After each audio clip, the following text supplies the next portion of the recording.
pointed a gun at the man who saved her. Luca had lied, Grant had warned her, and Selene stood between two dangerous men with weapons. Shanikin's neither version had complained. One man broke her with violence, her with lies. When Grant lunged for the gun, one shot tore through the room. Only true as Luca bleeding on the car. Picture a city built of cold glass and unspoken secrets, where people turn a blind eye to the suffering right beside them. Today, you and I are going to unpack a story that begins in those shadows. Enter Selene. The camera lingers on her perfect corporate smile, but inside she is quietly fading away, burying profound pain beneath heavy foundation. Her coward of a boyfriend has methodically trained her to erase her own existence. But the frame shifts the moment Luca Darrow steps in. Chicago holds no mafia boss more terrifying. He shatters her fragile silence with one quiet question. Who hurt you? Now she is trapped between the monster who breaks her in secret and a king whose protection demands her soul. The lesson here is harsh but true. Sometimes to escape a relentless monster, you must find the courage to shake hands with the devil. It is 6:47 in the morning, and the heavy rain comes down like shattered glass against the concrete.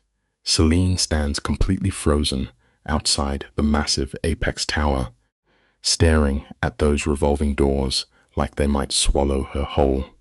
Beneath the sharp cut of her tailored blazer, her ribs are absolutely screaming in protest. There is an ugly, dark bruise spreading across her side that no amount of expensive makeup can conceal. Her wrist throbs with a violent, steady pulse. Grant did that. He squeezed her arm last night hard enough to leave his fingerprints stamped deep into her pale skin. And how does she respond to the violence?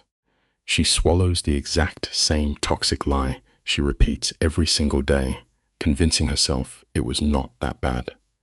The saddest lesson is always plain to see. We often tell the most damaging lies to ourselves just to survive another day. She pretends things could be much worse, desperately trying to believe he simply lost his temper.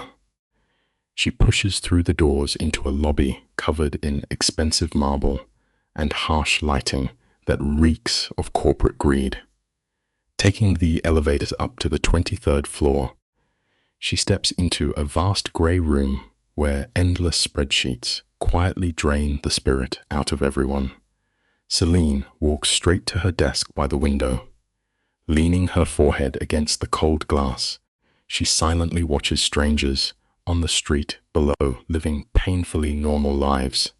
These are lives that never require hiding fresh bruises or memorizing desperate apologies just to unlock a front door. A profound life lesson emerges right here. Everyday peace is a true luxury that some people only ever get to watch from afar. Her monitor suddenly flashes to life, and a flood of emails instantly buries her morning. Bypassing the junk, she clicks on her high-priority folder, and the name waiting on her screen makes her breath catch. Luca Darrow. Just reading those letters feels incredibly heavy. Everyone in the building knows exactly who he is. He is a dark force of nature in his mid-30s, a man who learned early that real power means keeping quiet while your mere presence does the threatening. He owns half the luxury skyline in Chicago, operating deep in an underworld most pretend does not exist. Private security, dark logistics, and rumors that he owns the city council. Selene had only ever seen him 3 times. The first time, he stalked across her floor, flanked by 2 men moving exactly like trained hitmen. The life lesson here is undeniably simple. True danger never actually has to raise its voice to make an entire room freeze in absolute terror. The second time, he was standing by the elevators, speaking softly on a phone, yet the quiet authority radiating from him was absolute. Then came yesterday, Luca was in the main boardroom, and Celine was sent in to deliver financial files. Here is the deeply tragic part of the scene. She was limping heavily. Grant had violently thrown her against a kitchen counter the night before, and her hip screamed with every single step. She played her usual corporate role, holding a blank mask and gripping the folders tightly to stop her hands from trembling. But Luca saw right through the disguise. He did not look at her the way other men do. He watched her intensely, with dark, calculating eyes, studying her the way a hawk analyzes a wounded animal. The life lesson is undeniable. You can never truly hide your silent pain from someone who already lives comfortably in the shadows. As the meeting ended, Luca held the heavy glass door for her. His voice cut the stagnant air in a razor-sharp whisper, quietly noting that she was favoring her left side. Celine instantly turned to ice. Sheer panic flared deep in her chest. She quickly spat out her perfectly practiced lie, forcing a smile and insisting she was fine. She met his unreadable eyes, claiming she was just clumsy and tripped. Luca did not even blink. He dismantled her excuse with cold, surgical logic. He calmly pointed out that people who trip always fall forward to catch themselves, but she was actively guarding her ribs. The corridor plunged into a terrifying silence. Her throat closed up, and her heart hammered against her bruised chest. The life lesson is remarkably simple. You cannot hide behind a clumsy lie when facing a man who has mastered the brutal mechanics of violence. You and I know exactly how this tragedy goes.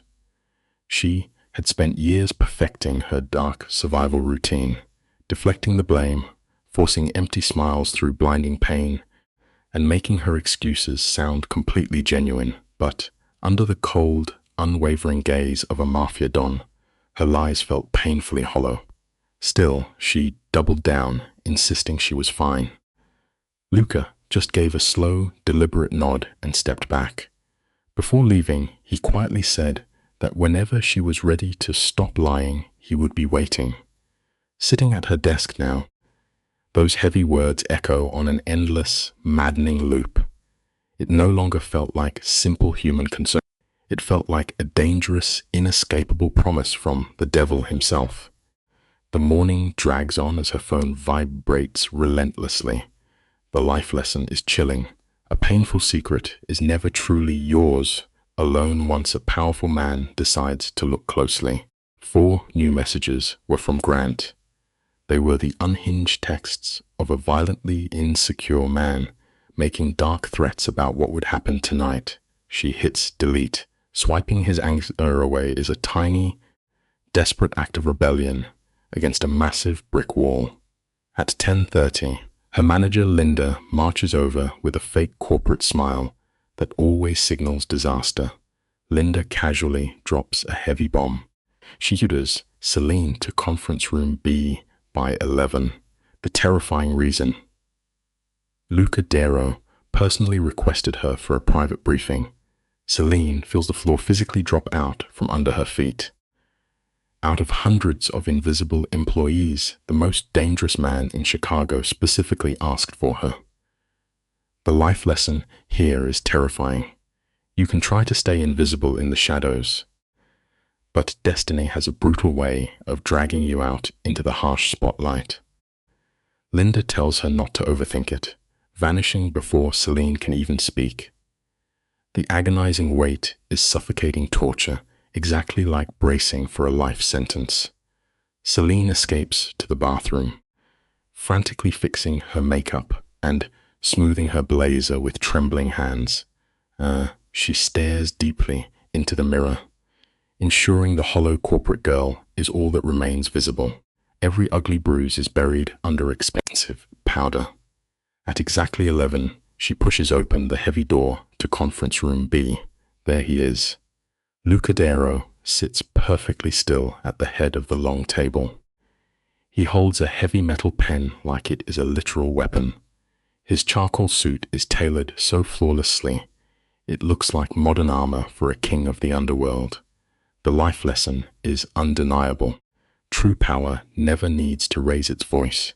It simply crushes the air out of the room. Two massive guards stand by the windows like carved stone statues. But Luca's piercing focus is locked entirely on Celine. He points to the empty leather chair beside him. The moment she sits, the vast room suddenly feels like a cage. Luca slides a folder across the polished table, bluntly admitting that her proposal destroys anything his expensive team produced. Celine stammers a nervous thank you. Luca cuts her off instantly. His voice is cold as ice. He tells her he is not giving empty compliments. He is simply stating hard facts. Celine opens the folder, forcing her trembling hands to stay steady. Luca taps a specific page, noting she caught a hidden error that would have cost him 6 figures. The life lesson here is absolute. When you sit at a table with wolves, your raw competence is the only armor that truly matters. Stick with me, because this is where the entire dynamic flips. Luca calmly lists how she busted 3 corrupt vendor contracts that his own finance team missed. He locks his dark eyes with hers, stating she is either dangerously competent or everyone else is useless. A ghost of a smile twitches on his sharp lips. Then he drops the truth. He is expanding his operations to Milwaukee and needs a sharp operator. He leans in, close. "I want you," he says quietly. Celine's mind completely short-circuits. She asks if this is a promotion. Luca shuts that down instantly. He is offering a totally new job, a new city, a massive salary, and dangerously dark expectations. He is handing her a direct escape route from her daily nightmare with Grant. The life lesson is profound. An escape hatch built by the devil will always demand an irreversible toll on your soul. She asks the obvious question. Why me? Luca does not even blink. He tells her she notices the tiny details everyone else ignores. He looks into her eyes and says she is better than this place. The words hit too close to her hidden bruises. Panic floods her chest, rising up to choke her. She needs a week to decide. Luca stands up, towering over the table. Before she can exhale, he delivers a brutal warning. Whatever she is running from will not stop chasing her just because she stands still. Celine gasps, lying yet again, claiming she does not understand. Luca pauses at the heavy door, looks back over his shoulder, and quietly replies, "Yes, you do." Then he is gone. Celine sits alone in that cold room for 5 minutes before her hands start violently shaking. The life lesson is profound. You can never survive your darkest nightmare simply by closing your eyes and freezing in place. The camera pushes in on Celine. She sits bathed in the sterile white light of her monitor, letting the rows of data blur into a protective shield. Between noon and 8, her phone flares 17 times. It is Grant, each message darker and more unhinged. She stares at the glare, breathing softly, and erases them all, a clean slate that changes absolutely nothing. Out on the street, the city is drowning. Rain lashes the asphalt, turning the roads into black midges that catch the bleeding red neon. Every clatter of her 40-minute train ride pulls her closer to the nightmare. You and I have probably both been there, standing on the edge of a bad choice. Sometimes the hardest prison to break out of is the one we willingly walk back into, night after night. Let the lens linger on the train carriage. The fluorescent bulbs wash the color out of her skin, casting hollow shadows beneath her eyes. She hates the press of wet wool and tired strangers, but it is infinitely better than the silence of her own hallway. She drags herself up 3 flights of concrete stairs, her ribs still pulsing with a dull ache from the night before. She reaches for her keys, but the deadbolt snaps back first. The door rips open. Grant fills the frame, his jaw tight enough to crack teeth. In the dim hallway light, his striking green eyes are undeniably beautiful. But listen to me carefully on this one. A beautiful face means absolutely nothing when the soul hiding right behind it is quietly rotting away into something monstrous. The camera follows her over the threshold. Those gorgeous green eyes are completely dead. Now, he barks at her, demanding to know where she has been. Celine keeps her chin tucked, slipping into a cramped room thick with the sour smell of stale beer and quiet defeat. She tries to move past him, but his hand snaps out like a whip, locking around her wrist. He does not break the bone, but the pressure is a clear promise of what happens next. When she whispers that she is just tired, he throws his head back and laughs. A cruel, hollow sound. He mocks her office job, claiming he carries the real burdens. It is a trap we see too often. Never forget that toxic people will shrink your exhaustion down to nothing, making you feel completely crazy just for wanting a single moment of peace. The frame tightens on his face as the interrogation begins. A masterclass in brutal control. He steps into her space, his breath hot against her cheek, demanding names. Celine offers the simple truth, saying she was running late with her boss. Slowly, his thumb presses down into the dark, mottled bruise on her wrist, a fresh reminder of yesterday's rage. He whispers that she is a liar.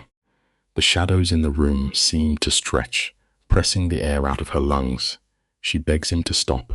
He stares, letting the fear marinate, then drops her arm like garbage. She retreats to the bedroom and shuts the door, leaving it unlocked. Locking it only gives the monster a reason to splinter the wood. Please take this to heart. Tiptoeing constantly around a ticking bomb of rage will never be true love. Look at the mattress. Her phone vibrates against the sheets. She flinches, bracing for another cruel text. But the screen glows with an unknown number. The words hit her like a physical blow. If you need to leave, my security team can assist. No questions asked, just safety. Signed simply with the letter L. The sheer weight of that lifeline is blinding. She watches the glowing letters until her eyes fill with tears, and then she hits delete. She convinces herself she is fine. Days bleed into a numb routine. By Wednesday, Grant executes his classic shift. He walks in with cheap flowers, kisses her bruised skin, and blames the stress of his job. See the trap for what it is. Sometimes, we swallow the bitter poison of a fake peace just to survive the exhausting daily war. Cut to Thursday. Her boss, Luca, calls her up to the 32nd floor. The shot is wide, capturing an office built of cold glass and sharp steel. Beyond the window, Chicago looks like a silent toy city. Luca sits motionless behind a sprawling desk. He skips the polite small talk, his voice low and heavy. He knows she is terrified to accept his help. Celine stiffens by the door, throwing up her invisible armor, insisting fiercely that she is not afraid. Luca just leans back. His dark, knowing eyes strip away every lie she tells. He says everyone is afraid, but the real question is whether you fear the unknown more than rotting in your own personal hell. Think about that deeply, because it is a hard truth we all have to face eventually. Her voice breaks as she cries that he knows absolutely nothing about her. Watch how this tragic scene unfolds. Luca knows absolutely everything. He paces his office, keeping a deliberate, respectful distance. His voice is a calm rumble as he lays her darkest secrets bare. He knows she is brilliant, yet he knows she hides fresh bruises, suffocating in a daily nightmare. Celine balls her trembling hands into fists, snapping that he has no right to pry into her pain. Luca does not blink. He admits he has no right at all, but offers a lifeline anyway. A new position, a move to Milwaukee, a clean slate. He tells her she can stay and pretend, but she must stop lying to herself. Take this lesson to heart, Cyan.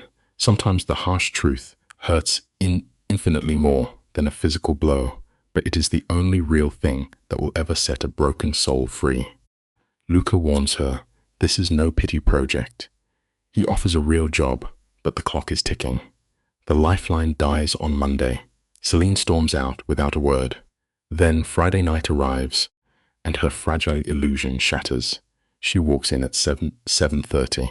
The room already reeks of cheap whiskey and dark intentions. Grant is dangerously wasted. Before the door clicks shut, the vicious screaming begins. He wildly accuses her of cheating. His voice hits her like a physical strike. He crosses the floor in 3 violent strides, grabs her shoulders, and throws her brutally against the drywall. A frame crashes down, glass exploding across the faded carpet. Let this devastating truth sink in. You can never love a person enough to magically cure the deep sickness of their own toxic insecurities. In a fraction of a second, the nightmare turns lethal. Grant's heavy hand slides up her throat, and he squeezes. It is not enough to crush her windpipe, but it proves a brutal point. He holds her life in his grip. His sour breath washes over her face as he screams his delusions. Celine's vision swims, the room bleeding into dark spots. Then, suddenly, he lets go. She collapses against the dry wall, dragging raw air into her burning lungs. Grant stares at his hands, playing the victim as pathetic apologies spill from his lips. Celine refuses to watch this fake performance. She grabs her bag and bolts out the door. Always remember this dark truth: an apology served immediately after physical violence is never actual regret. It is simply a sick down payment on the very next attack. She reaches the stairwell before her knees buckle. Celine collapses on the cold steps, shaking as she stares at her phone. Luca's number is still there. Her trembling thumb hovers. Pride screams she can survive this solo, that she should never owe a dangerous man a favor. But survival overrules fear. She dials. Luca answers on the second ring. Her voice shatters as she begs for rescue. Luca remains ice cold, steady as stone. He orders her to stay hidden and hangs up. 15 minutes later, a black sedan glides to the curb. A giant in a dark suit steps out, scanning the shadows until he spots her. He nods calmly, stating he is Mr. Devo's man. Never forget this truth: dropping your heavy armor and finally asking for rescue is the highest form of human bravery. The driver speaks softly, assuring her of safety. Celine forces her trembling legs to stand and climbs into the armored sedan. For the first time in 3 years, she leaves that cursed apartment without a single glance over her shoulder. The car slices through the rainy streets like a ghost. She rests her aching head against the cool glass, watching the neon lights blur. The driver is a true professional. He never speaks, never pries, and keeps his eyes locked on the wet road. The suffocating city blocks fade away, replaced by a quiet enclave where the massive estates look like impenetrable fortresses. We must accept this stark reality. Taking a terrifying leap into the unknown is often the only way to truly save your own life. The heavy car glides down into a hidden underground garage. The driver opens her door with a respect she has not felt in years. He guides Celine to a private elevator. The doors slide shut, and the cabin rises in absolute silence to the top floor. When the metal parts, she steps into a breathtaking penthouse. Massive glass walls frame the glowing Chicago skyline like a living painting. The space is anchored by dark hardwood and expensive furniture. It is a home built for a man who has nothing left to prove. Luca stands by the glass, hands buried in his pockets, watching the endless rain wash over the city. He turns to her, his dark eyes steady, and simply tells her she is safe here. Listen to me closely sometimes. The ultimate display of true power is simply providing a broken soul with a quiet, unbreakable sanctuary. Let us walk through this scene together, you and I. Picture the heavy shadows of that hallway. Luca stands there, his broad shoulders blocking the dark, gesturing toward a pristine room. Warm food, fresh sheets. Celine stands completely frozen. Her hands are shaking so violently she can barely hold herself together. She stammers, terrified of this grace, because her world always demanded payment for survival. But Luca's eyes, heavy with his own bitter history, simply soften. He tells her that nobody should ever have to survive the way she just did. He throws her a lifeline, asking for absolutely nothing. It is a brutal, beautiful thing to witness. We have to remember that real, genuine kindness never arrives with an invoice. The right people will pull you from the dark simply because they can. The camera follows Celine as she drifts into that massive, unfamiliar bedroom. Listen to the heavy, metallic click of the deadbolt. That is pure muscle memory, a tragic reflex forged by years of waiting for the next blow. She practically collapses onto the mattress, and finally, the dam breaks. She weeps, her chest heaving, not from the sudden impact of a fist, but because a stranger finally saw her hidden agony and decided to catch her. When her eyes flutter open the next morning, the silence in the penthouse is absolute. No heavy footsteps, no screaming, just untouched holy peace. She lies perfectly still in those crisp white sheets, her battered nervous system finally realizing the war is over. The hardest yet most beautiful lesson we ever learn in life is that we actually deserve to be completely safe. Imagine the cold perfection of that bedroom, no history to haunt her, yet on the nightstand, her phone pulses like a warning siren. 43 missed calls, 67 frantic messages from Grant. It is the pathetic cycle of abuse playing out first, the sobbing apologies, then the blind rage, ending with violent threats. She refuses to even touch the glass. Instead, Celine drags herself to the bathroom mirror, and the camera lingers on the brutal reality, staring back. Beneath smeared makeup, dark purple shadows paint her jaw. Actual fingerprints are bruised into her pale throat. But right then, a quiet fire sparks in her chest. Sometimes you must stare dead into the ugly truth before you can finally find the strength to wash it away for good. Let us pull the camera back to yesterday for just a moment. Celine had appeared in his doorway, hollowed out and violently trembling. Luca took one agonizing look at the dark marks crushed into her neck, skipped the useless questions, and made a single phone call. Soon, Dr. Brennan arrived with a medical bag and a camera. She moved with quiet grace, promising to just document the pain without dragging the police into it. Celine merely nodded, trapped in a thick, numb haze of raw trauma. The camera flashed like lightning, capturing every single bruise Grant had left behind. It always hurts to look back at our lowest moments, but remember this. When someone leaves you broken, the absolute smartest thing you can do is let another person witness the damage. Letting the truth be seen is exactly how you begin to fight back. Before Dr. Brennan clicked her bag shut, she delivered a terribly heavy truth. She told Celine she was incredibly lucky. No bones were shattered this time, but luck always bleeds dry. Standing in that cold bathroom, Celine feels the sheer terror of those words settle deep in her marrow. We have all felt that heavy dread, trying to pull on yesterday's clothes just to survive. But the second she steps into the living room, the lighting completely shifts. The rich scent of fresh coffee fills the open air.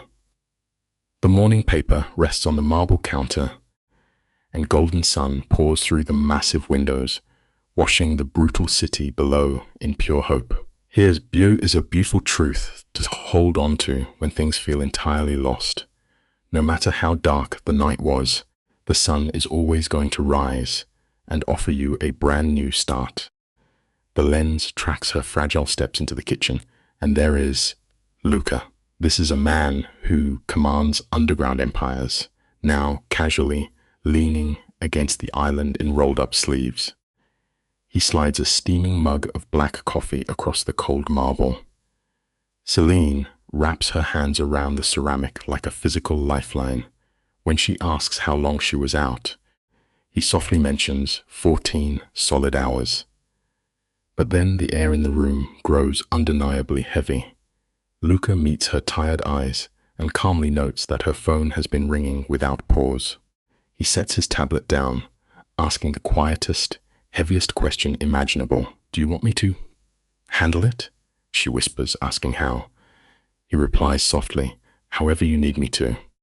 Always hold on to the people who step up to the plate when your own spirit is too exhausted to swing. That is the definition of real loyalty. Luca remains perfectly still, yet a freezing, dark predator energy rolls off his frame. Watch the tension in his jaw as Celine nervously asks what handling it actually means. He does not blink. He tells her he could make Grant stop calling, stop hurting her, and stop existing in her world. The terrifying weight of that promise hangs in the room. He offers two distinct paths. One is legal, dragging her through courtrooms. The other is his world, silent, brutal, and permanent. Celine's hands tremble as she begs him not to take a human life. Luca watches her, his voice dropping to a terrifying low hum. He says he will not leave him dead, he just wants him gone. The takeaway here is bitter but real. Setting a boundary is drawing a line, but actively enforcing it is what actually saves your peace of mind. Let us look at this moment together because it changes everything.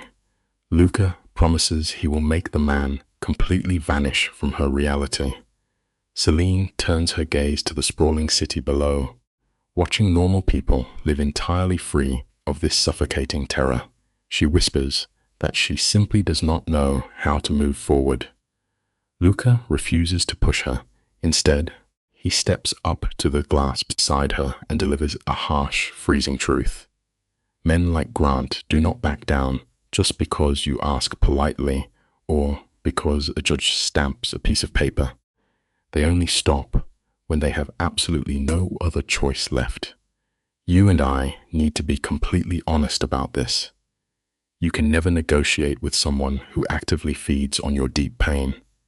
Sometimes, the only real survival tactic is to permanently rip away their access to your soul and burn that bridge straight to the ground. The heavy oak door clicks shut as Luca heads out with a detail of quiet, dangerous men. He refuses to hover, simply promising that the penthouse is a fortress and leaving his private number glowing on her screen. Celine spends hours curled in an armchair, trying to lose herself in a book. But her mind is pure static. Beside her, the phone practically vibrates off the table with a relentless flood of messages. As the sky outside bruises into a dark, violent purple, Grant's words turn incredibly toxic. He swings wildly from pathetic sobbing to absolute cold rage. It is a classic psychological trap. Then comes the final, chilling text. He is coming to find her. Always remember this critical lesson. When a toxic person loses their grip on your life, their frantic panic is never actually love. It is just pure, desperate obsession designed to drag you back into the dark. That final message drops into Celine's stomach like a jagged stone. She sits completely frozen, staring at the glowing screen when the phone suddenly rings out. It is Luca. No warm greeting. He cuts straight to the nightmare. Grant is currently standing right outside the building. The security feeds show him violently pounding on the lobby glass, slurring her name. Unhinged and drunk on his own bitter anger, Celine feels all the air leave her lungs. But Luca's deep voice serves as a steady, freezing anchor. He calmly lays out the play. Option 1. His guards throw Grant to the police with heavy charges. Option 2. Luca walks down there himself to make sure the man understands exactly what comes next. When you are pushed to the absolute edge of despair, having a fearless protector by your side is sometimes the only way to finally break free. Celine whispers into the receiver, her voice cracking as she asks what kind of conversation he means. Luca's response is a low, terrifying rumble. He says it will be the kind that leaves a permanent impression. Even through the speaker, the ruthless power of a man who controls the shadows is undeniable. She begs him again to spare the blood. Luca promises he will not lay a single finger on him, but his tone is forged from pure, unforgiving steel. Celine swallows her terror and whispers for him to do it. 2 agonizing hours drag by before the private elevator finally chimes. Luca steps out, moving with an unsettling, flawless calm. He tosses his coat aside, pours a heavy measure of amber whiskey, and looks right into her soul. "It is done," he states simply. True power never actually needs to scream. Sometimes the quietest moves echo the absolute loudest in the room. You and I need to look closely at this exact frame. The camera lingers as Luca takes a deliberate sip of his whiskey, detailing how he broke that monster. He walked right up to Grant, locked eyes, and coldly declared Celine was under his personal protection. Then, one single text would be treated as an act of war. He then mentioned Dr. Brennan's medical evidence, offering Grant a stark choice between a severe felony charge or vanishing forever. When Celine asks if he threatened the man, Luca's voice remains dead calm. He simply stated the objective facts. He replies, "Here is a truth to carry with you. Bullies only ever feed on your anxiety. When you stand tall and deliver the cold truth without flinching, the cowards who lived off your fear will always crumble into dust." The midnight air hangs heavy with the kind of tension where absolute truths are spoken. Luca fixes his gaze onto Celine, calmly admitting he dismantled the pathetic architecture of Grant's life. The dead-end job, the cheap liquor, the debts. He offered Grant one exit: vanish entirely, or be erased. Celine begins to unravel, her voice trembling as she accuses him of playing God. Luca's expression remains carved from cold stone. "I can, and I did," he replies, his voice a terrifying rumble. When she protests that this was never his war, he cuts through her panic. "You asked for help, and this is what it looks like. Let this be a lesson we all take to heart. We must stop feeling guilty when someone steps up to defend us. Sometimes, you just need to let another person hold the heavy shield while your battered heart heals." Celine throws up her defenses, pacing like a cornered animal. She refuses to owe him a favor, convinced this is a dark game of control. She accuses him of using violence to gain leverage, making her dependent on his shadow. That is the moment the icy fortress around Luca shatters. The boss routine drops. "Because I actually care," he snaps, his voice bleeding with raw honesty. Celine freezes. Luca steps close, dropping to a heavy whisper. He watched her drag herself to work every day, smiling bravely, while that monster broke her spirit into jagged pieces. It is an exhausting performance to hide such agony. Here is a tragic truth about survival. The heavy walls we build to keep the monsters out are often the same walls that starve us of the connection we desperately need. The emotional weight in the room is suffocating. Luca confesses seeing those bruises on her throat tore him apart. He threatened Grant and would commit the same sin 100 times over, not to own her, but because she deserves a life free from terror. Celine pushes him away, crying out he does not know her. Luca looks straight through her rusted armor, He tells her she is terrified, believing accepting protection makes her weak. Trapped in survival mode so long, she forgot how to breathe. The dam breaks. She weeps, asking what happens next. Luca takes a step back, handing her the reins to her fate. Stay, run, or fade away, the choice is hers. Remember this profound truth. True strength is never about holding the leash. It is about handing someone the keys to their own cage. The sun has not crested the skyline when the cycle of violence returns. Grant foolishly ignores his restraining order. Celine is asleep when Luca's phone vibrates in the dark at 6 in the morning. He takes the call. 30 seconds is all it takes. He fires off 3 rapid orders, moving pieces on a chessboard only he sees. By the time Celine wakes, the fire is extinguished. She finds Luca drinking black coffee, studying security footage. Grant is on screen, screaming at the cameras at 5:47. Luca looks up. His eyes are dead, flat calm. He followed your car Friday night, he tells her. Let you and I examine this reality together. Toxic individuals view mercy as weakness. When you blatantly disrespect a hard boundary, you are begging the universe to send a devastating storm. Panic spikes in Celine's chest as she demands to know where her abuser is. Luca remains unnervingly calm. He tells her the man is rotting in a holding cell until his Monday morning arraignment. After that, it is a dangerous roll of the dice. A judge might grant bail, or Luca's lawyers might bury him. Then, Luca delivers the killing blow to her illusion of safety. Grant now knows where the safe house is. The sanctuary is breached. Celine feels the floor drop away. Asking what they do now, Luca does not miss a beat. She is leaving Chicago for the Milwaukee position. He has a secure apartment waiting 2 hours north. Listen closely to this wisdom. Stepping away from a toxic battlefield is never a coward's surrender. It is a calculated strategy to win the war for your peace of mind.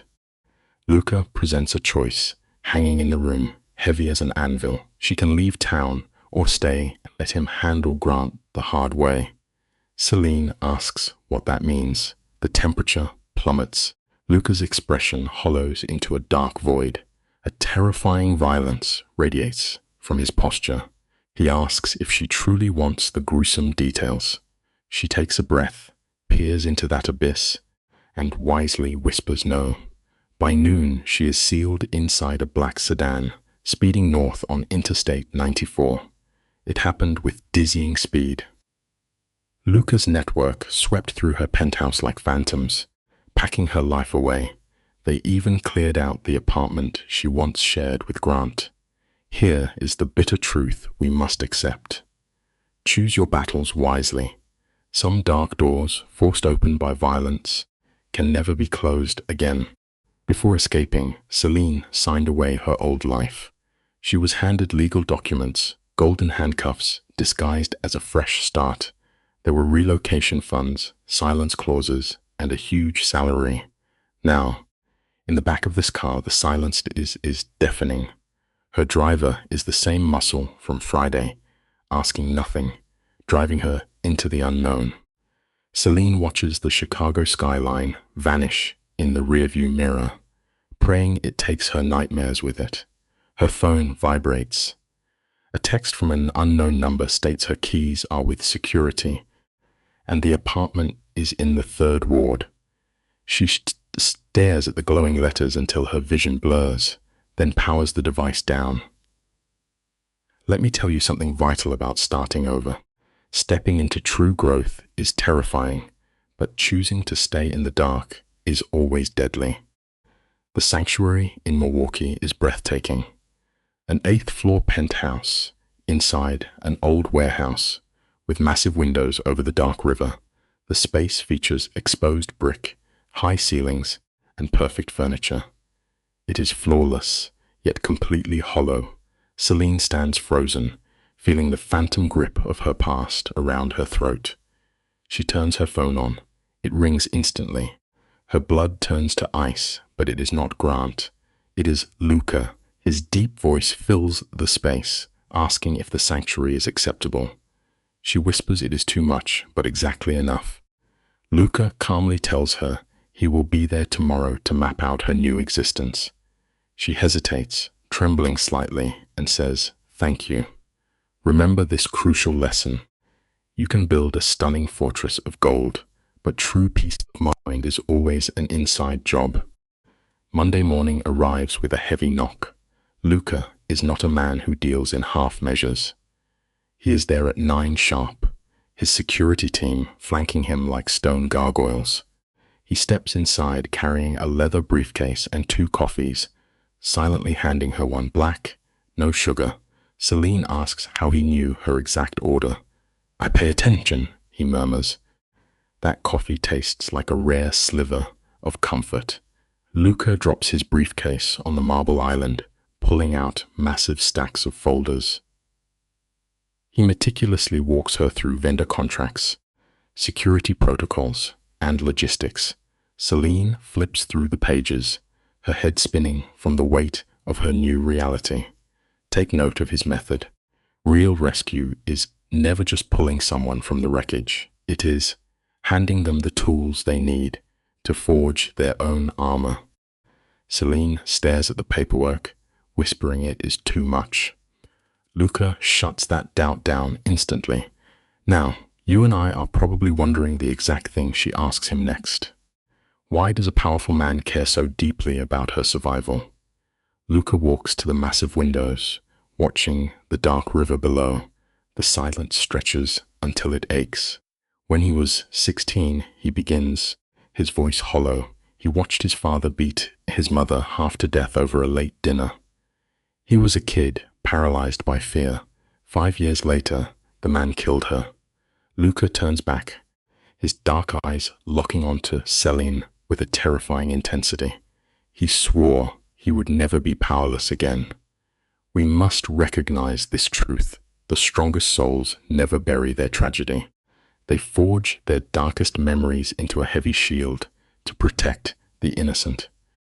The sharp click of his leather briefcase echoes like a gunshot. You and I know what that sound means. The spell is broken. He looks at Celine, but through the dim lighting, he only sees the ghost of his mother, a hollowed-out woman, enduring every brutal blow. His jaw tightens. He refuses to let history bleed into this room. Celine feels her throat close. Is this salvation, or just his heavy guilt? Luca steps into her space, his eyes cold as an open grave, swearing Grant will never draw breath near her again. Her first week in Milwaukee becomes a punishing blur of 12-hour shifts and dreamless sleep. But here is the quiet tragedy. Working until your bones ache to outrun your demons does not erase them. It only keeps the monsters waiting in the shadows. The camera lingers on Celine in her perfectly organized office. For her, sitting still feels like a slow execution. The second the room goes quiet, the phantom weight of Grant's fingers closes around her throat. The memory of Luca's tragic confession only deepens her fear. Vulnerability is a deadly luxury she refuses to afford, so she buries her panic beneath towering stacks of paperwork. But on Thursday afternoon, the illusion shatters. Her phone vibrates across the desk, the harsh buzzing tearing the silence apart. The screen flashes a Chicago area code. Her lungs seize entirely. She stares at the glaring light before forcing her trembling hand to answer. A voice introduces himself as Detective Morris. Remember this simple truth. You can always buy a brand new life, but your dark history never loses the receipt. The lens tilts, capturing the sudden vertigo that violently grips her. Tuesday morning, fresh out of a holding cell, Grant walked into a Chicago precinct and filed a missing person report. The sheer, terrifying audacity of the man. He stood under those harsh lights and claimed she had been dragged away against her will. Celine grips the edge of her desk, her knuckles turning bone white. She tries to breathe, explaining she left on her own. Then the detective delivers the fatal blow. Grant is formally accusing her new employer of kidnapping. The silence that follows is suffocating. Let this bitter lesson sink deep into your bones. The people who break you will not just break your heart. They will ruthlessly weaponize the very system designed to protect you, to drag you back into the dark. The air empties from the room as Celine agrees to meet the detective. She drops the phone, hollowed out by the weight of Grant's lies. The camera stays close on her trembling fingers as she reaches for her only lifeline. She dials Luca. When she quietly spills the details of the fake report, the line goes dead. It is not an empty silence. It is the terrifying, calculated stillness of a man deciding exactly how to burn the world down to keep her safe. His deep voice finally cuts through the dark like thunder. He promises his men will bury the precinct in hard proof and expose Grant. He asks for nothing but her absolute trust. There is a quiet truth hiding here. Allowing someone who respects your boundaries to step into the fire and fight your battles can change the entire course of your life. By Friday afternoon, the storm clouds finally break. Detective Morris calls again, his tone transformed. He admits Luca's team dropped an avalanche of evidence, destroying Grant's vicious lies. The case is dead. Celine lets out a ragged exhale, her shoulders dropping as if she has been starving for oxygen. Grant is ordered to vanish or face a prison cell. For one fragile afternoon, Celine tastes the sweetness of safety. But stick with me here, because you and I know this piece is a lie. The relief lasts exactly 6 hours. When she walks up to her apartment that evening, the lighting shifts. Her front door is cracked open, bleeding a sliver of black shadow into the dim hallway.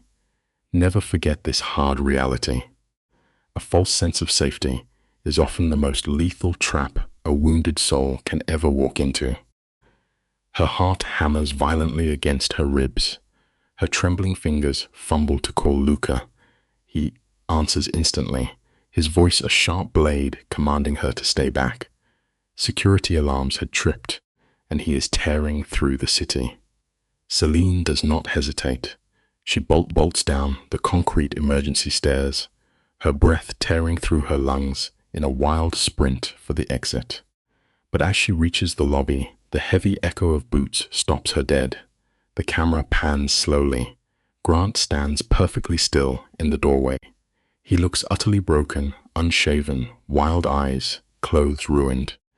Yet, his lips curl into the exact same charming smile that once won her heart. Always remember this terrifying truth. The most dangerous monsters in this world rarely hide in the dark. They usually wear the face of the person we once loved. Celine backs away slowly, the harsh lobby lights reflecting the terror in her eyes. She warns him about the police, but Grant is drowning in his own delusion. Stepping forward while swearing his undying love, Celine refuses to cower. She plants her feet. The moment she stands her ground, his fantasy shatters, his expression goes dead, and he lunges toward her. She screams, but before his hands can find her, the heavy doors explode open. Luca strides into the room like an unstoppable storm. Grant freezes in his tracks. Luca's voice is dangerously soft as he orders him to step back. When Grant foolishly braces for a fight, Luca grabs his collar, slamming him into the marble wall with a bone-cracking impact. Keep this lesson close. A true protector never offers empty comfort. They become the solid, physical wall between you and the fire.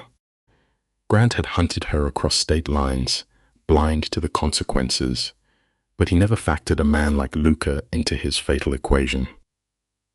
Luca looks down at him, his voice pure ice. "You are finished."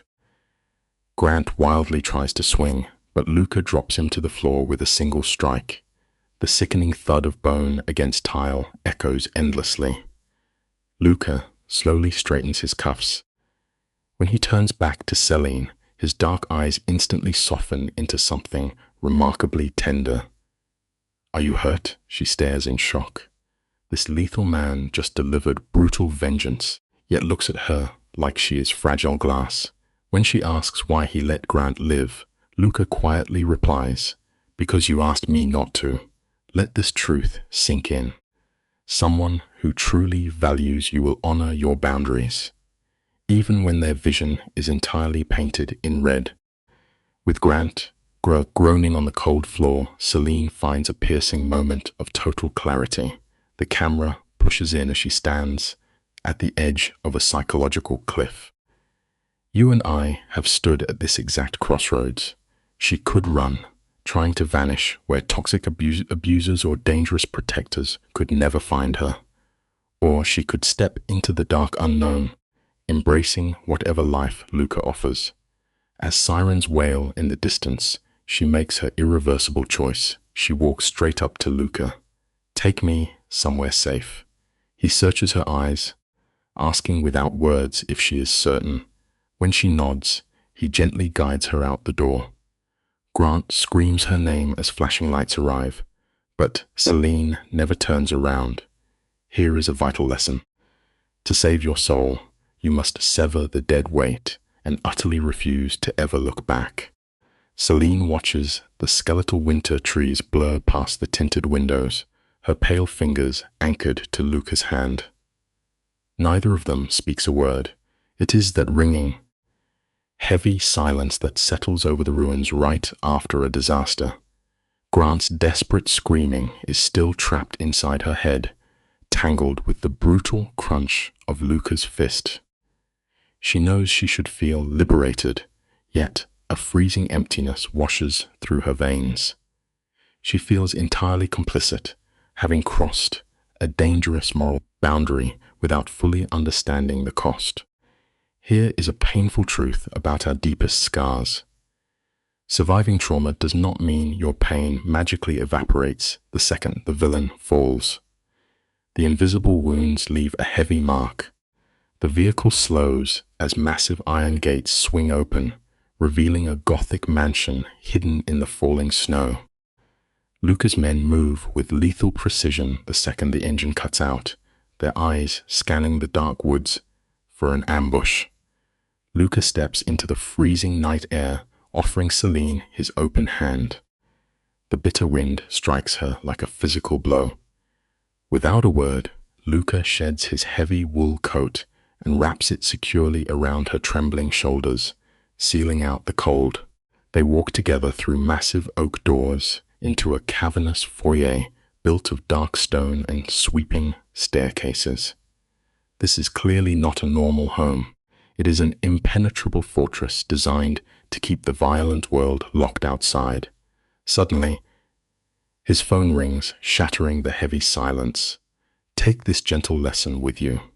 It is always the quiet, protective actions, rather than the loud promises, that reveal who truly has the strength to stand by your side in the dark. This is where you and I finally see the brutal truth behind the curtain. Luca barks into his phone, his tone dead and flat. Keep him there. Make him understand. He hangs up and turns to Celine, calmly explaining that Grant is rotting in a cell with a hearing on Monday. Luca states his team will ensure the man stays locked away forever. Celine stares at him, her brow furrowing. How could anyone guarantee a legal decision? Luca drops the heavy truth without blinking. Because I own the judge. Celine's stomach plummets into an icy abyss. He casually strolls past her, pouring 2 glasses of expensive whiskey in his dark, leather-bound study. Listen closely to this harsh lesson.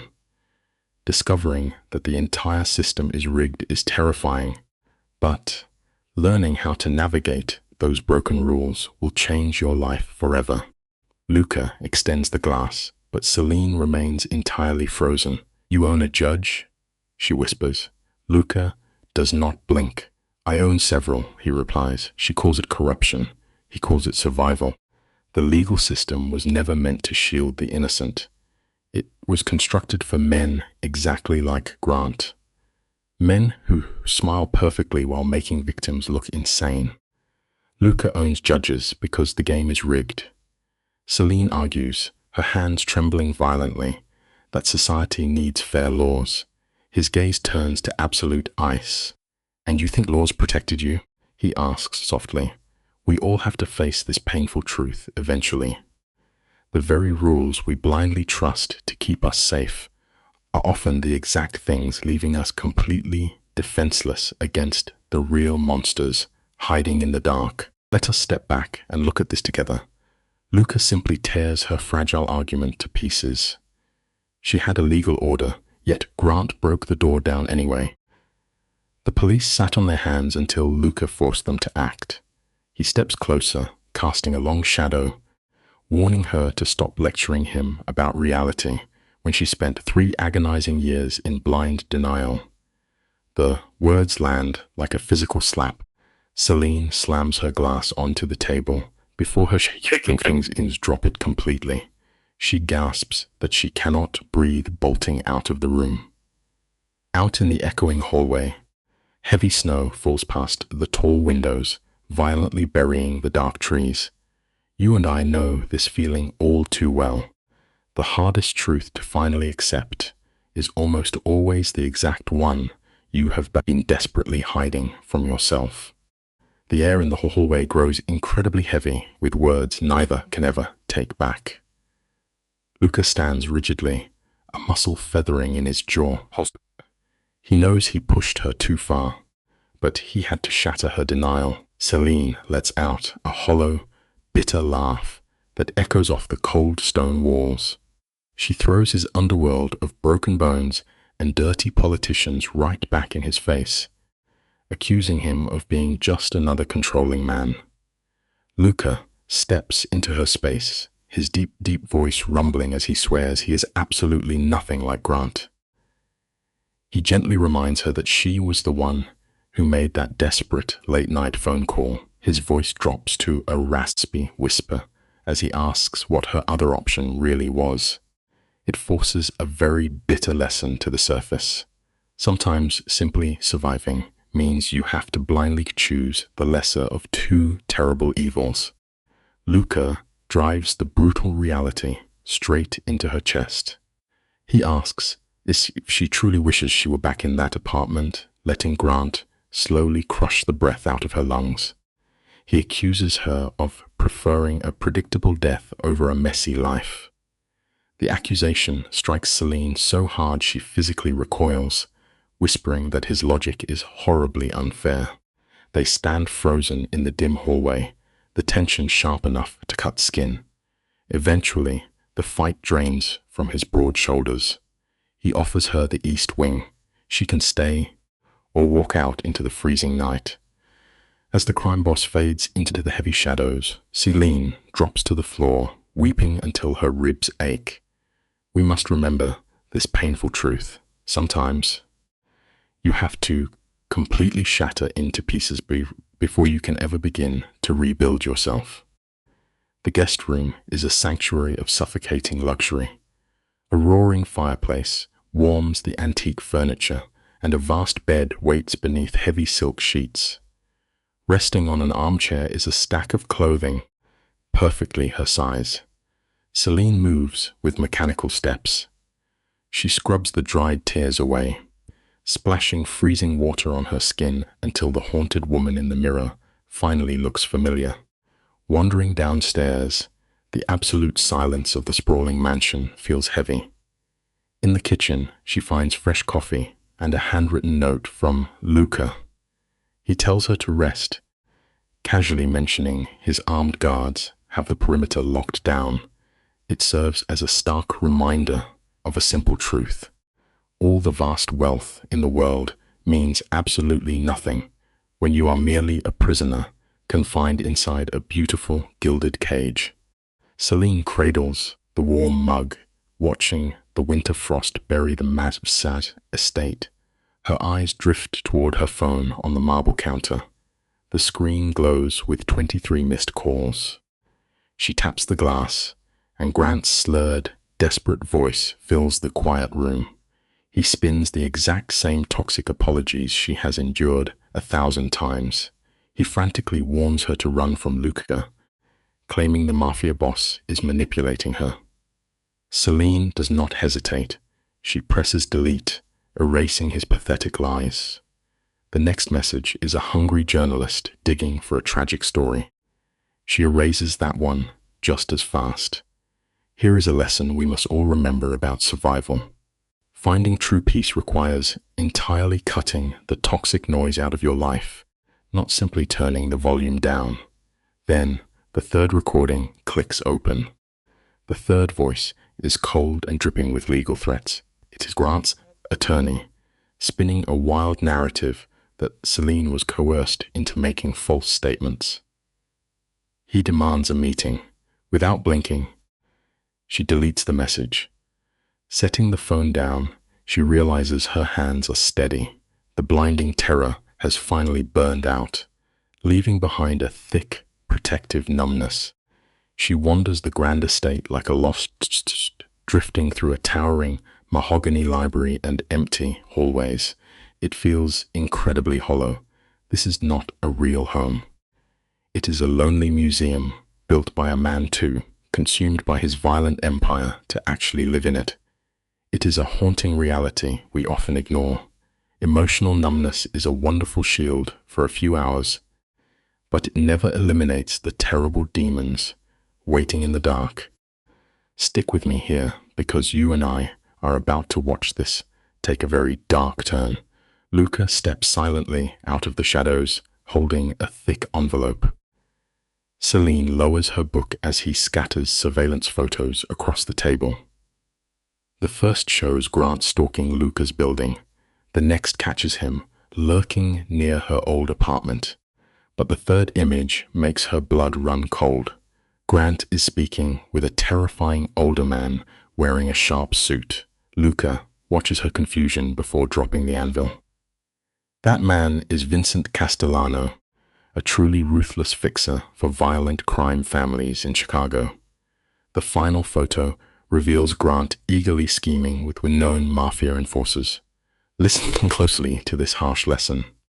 Your past never actually stays buried, especially when it comes back to haunt you dressed in a tailored suit. Luca taps the photograph of the brutal man. He identifies him as Marco Santini, an infamous loan shark standing alongside his enforcer. Celine feels the room spin. Why is her ex associating with actual monsters? Luca delivers the crushing blow. Grant is drowning in illegal gambling debt, owing $200,000. He had been quietly siphoning money from their joint accounts for a year. When Celine broke free and cut off his access, the payments stopped. Now, Santini wants blood. Her chest tightening, Celine asks how Luca could uncover this. He looks at her with eyes as cold as dead stone, stating that knowing every dark secret is how he stays alive. The lesson here is brutal but entirely true. Financial ties with a toxic partner will always drag you down into the dark. The nightmare deepens as Luca pushes a heavy dossier across the table. Celine opens it, and her breath catches. Pages of detailed notes track her exact daily routine. Santini's enforcers have been hunting her for weeks. They have her schedule, her address, and her net worth. To the mob, she is nothing but bait to force Grant's hand. Celine paces the room, demanding to know why Luca hid this terrifying reality. He answers with a harsh softness, explaining she was simply too fragile to handle the truth yesterday. Running away from the darkness never saves you. It simply gives your problems enough time to grow sharper fangs. Trembling, she asks what happens next. Luca vows to personally meet the loan shark, wipe her name from their ledger, and pay the massive debt with his own money. Celine spins on her heel, her eyes narrowing with suspicion. $200,000 is a massive fortune, and she demands to know his price. She understands the brutal rule of survival. Nobody does a favor for free, especially a criminal kingpin. Luca steps into her space, closing the distance until the air between them burns. He stares into her eyes and murmurs that his only condition is her absolute freedom. He wants her safe, never having to glance over her shoulder again. Stunned by the raw emotion, she whispers, asking why he would go to war for her. Luca softly replies that she deserves to be protected. The unspoken bond between them crackles with heavy tension. It is a powerful reminder, sometimes, the most dangerous people are the ones who finally show you your true worth. As her fragile walls crumble, her phone shatters the silence. The screen flashes an unknown number, and she makes the agonizing mistake of answering. Let this be a clear warning. When the darkness calls from a blocked number, never pick up. A calm voice fills her ear, explaining he knows her location. He delivers the killing blow, whispering that Grant sends his regards. The loan sharks do not care about her ruined romance. They only want their money. Frantically, Celine explains she left Grant months ago, but the cold voice cuts her off.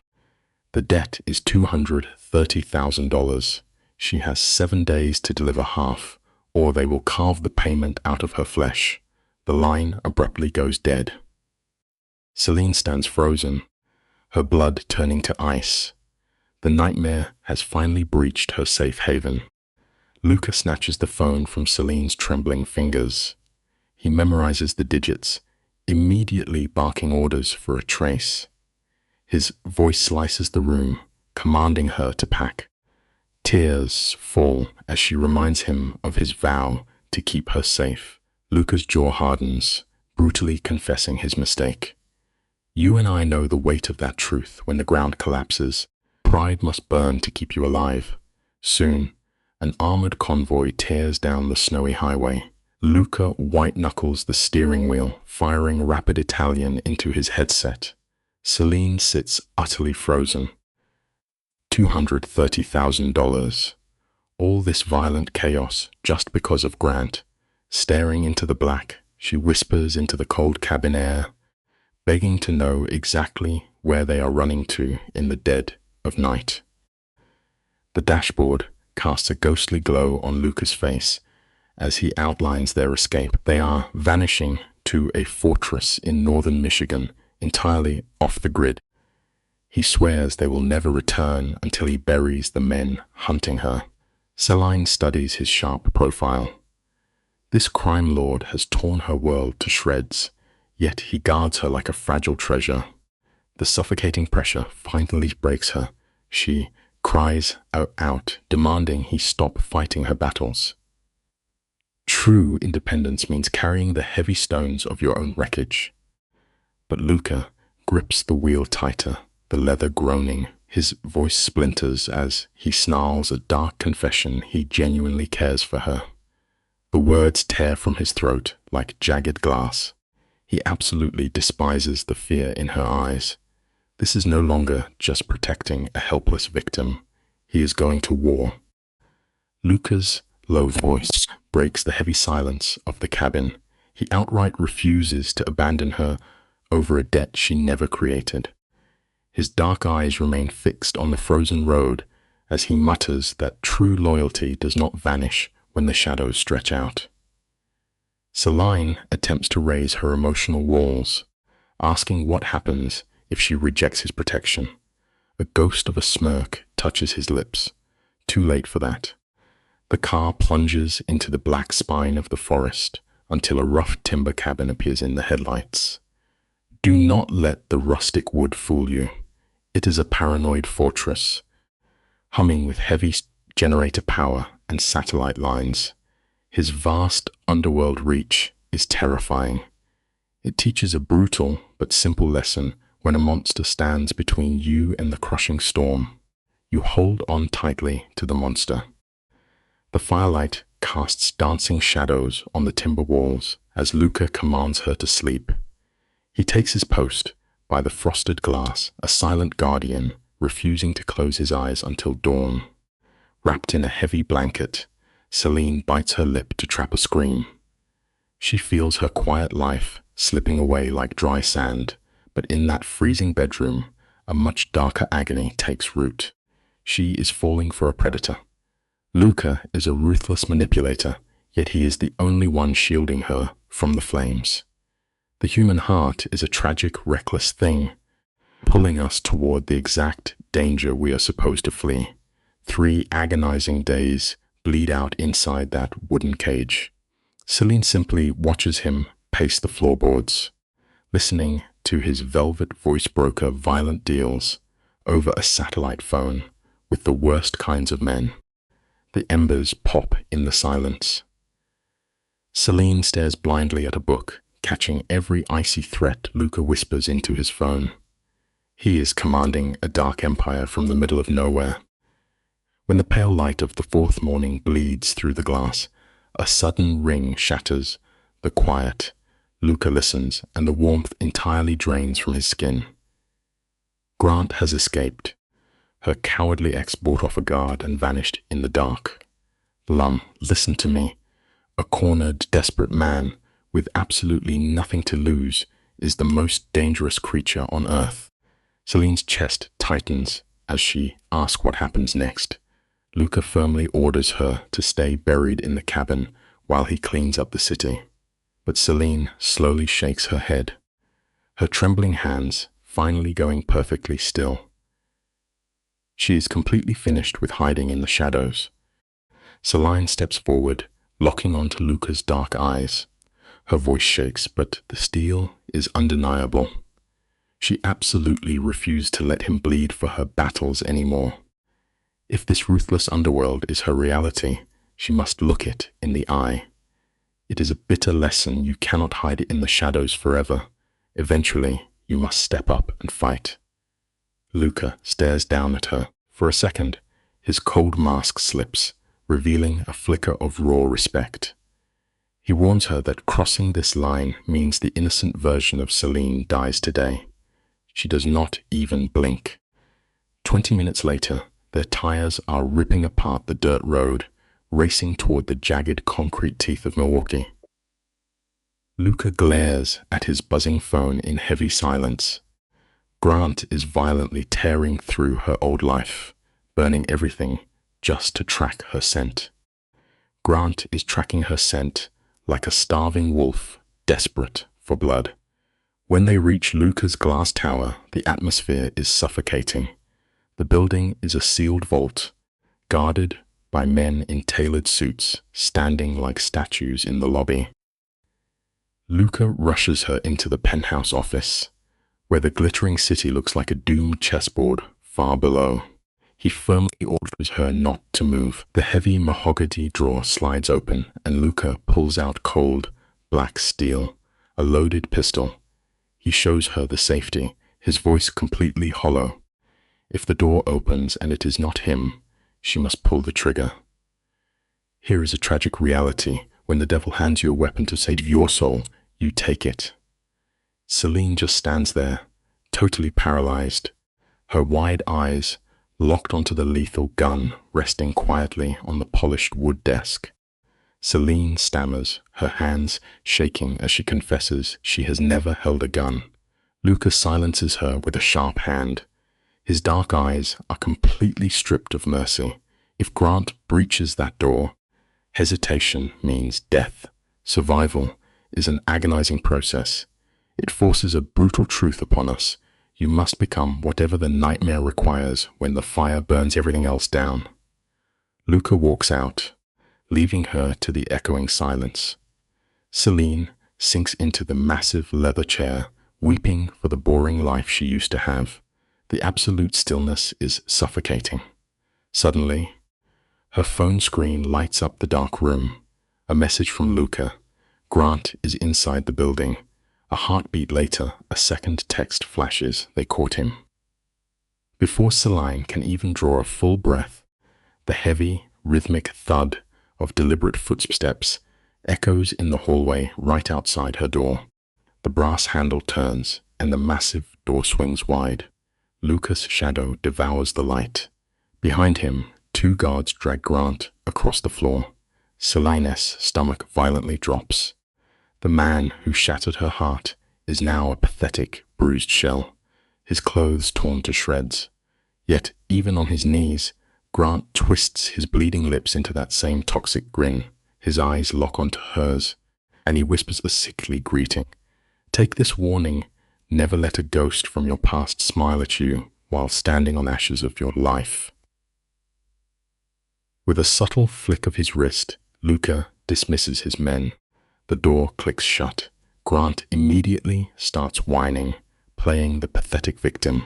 Luca stares down at him, his voice a dead calm as he announces his time is finally up. But Grant just throws his head back and laughs, demanding to know if this mobster is Selene's holy savior. The air in the penthouse simply vanishes. This is the exact moment Selene's reality fractures. Grant locks his wild eyes onto her and violently rips away the curtain. He spits the venomous truth onto the floor. Luca is no mere businessman. He owns the very bones of this city. The judges, the police, the entire dark machine dances on his strings. Selene grips the desk, swearing she has survived Grant's psychotic lies before. But her ex just grins, twisting the knife deeper. He aims a shaking finger at the Don and delivers the fatal blow. Luca was never her protector. He was the puppet master. That perfect new job, the pristine contracts, she has been laundering dirty syndicate money for weeks. It is a devastating lesson. When a flawless miracle drops from the sky, you are always the one paying the invisible, heavy price. The revelation slams into Selene like a physical blow. The edges of the massive room bleed into a dizzying smear. She turns her pleading eyes toward Luca. With every shattered fragment of her soul, she begs him to call Grant a liar. But the Don just stands there, carved from stone. He remains completely quiet. You and I both know the brutal truth. Total silence is the most agonizing confession a guilty man can ever give. Grant chokes on his cruel laughter, drinking in her pain. He spells out the fake bank transfers and blind signatures she trusted. She was just a mule, carrying the sins of a mafia boss. The air entirely vanishes from Selene's lungs. She raises a shaking palm, her voice cracking, as she orders Luca not to take another step, forbidding him to even look at her. The absolute gravity of his betrayal is tearing her heart completely in two. Something deep inside her simply shatters. Selene lunges toward the desk, her fingers wrapping around the cold steel of the pistol. She whips around, leveling the barrel at the man she believed was her savior. Time freezes. Luca raises his palms in a slow surrender, his deep voice shifting into a smooth plea to lower the weapon. But her sorrow has burned into pure rage. She surrendered her life to him, and he turned her into a criminal. It is a painful truth. The very people who promise to save you are often the ones quietly welding the bars of your cage. The heavy gun shakes violently in her grip.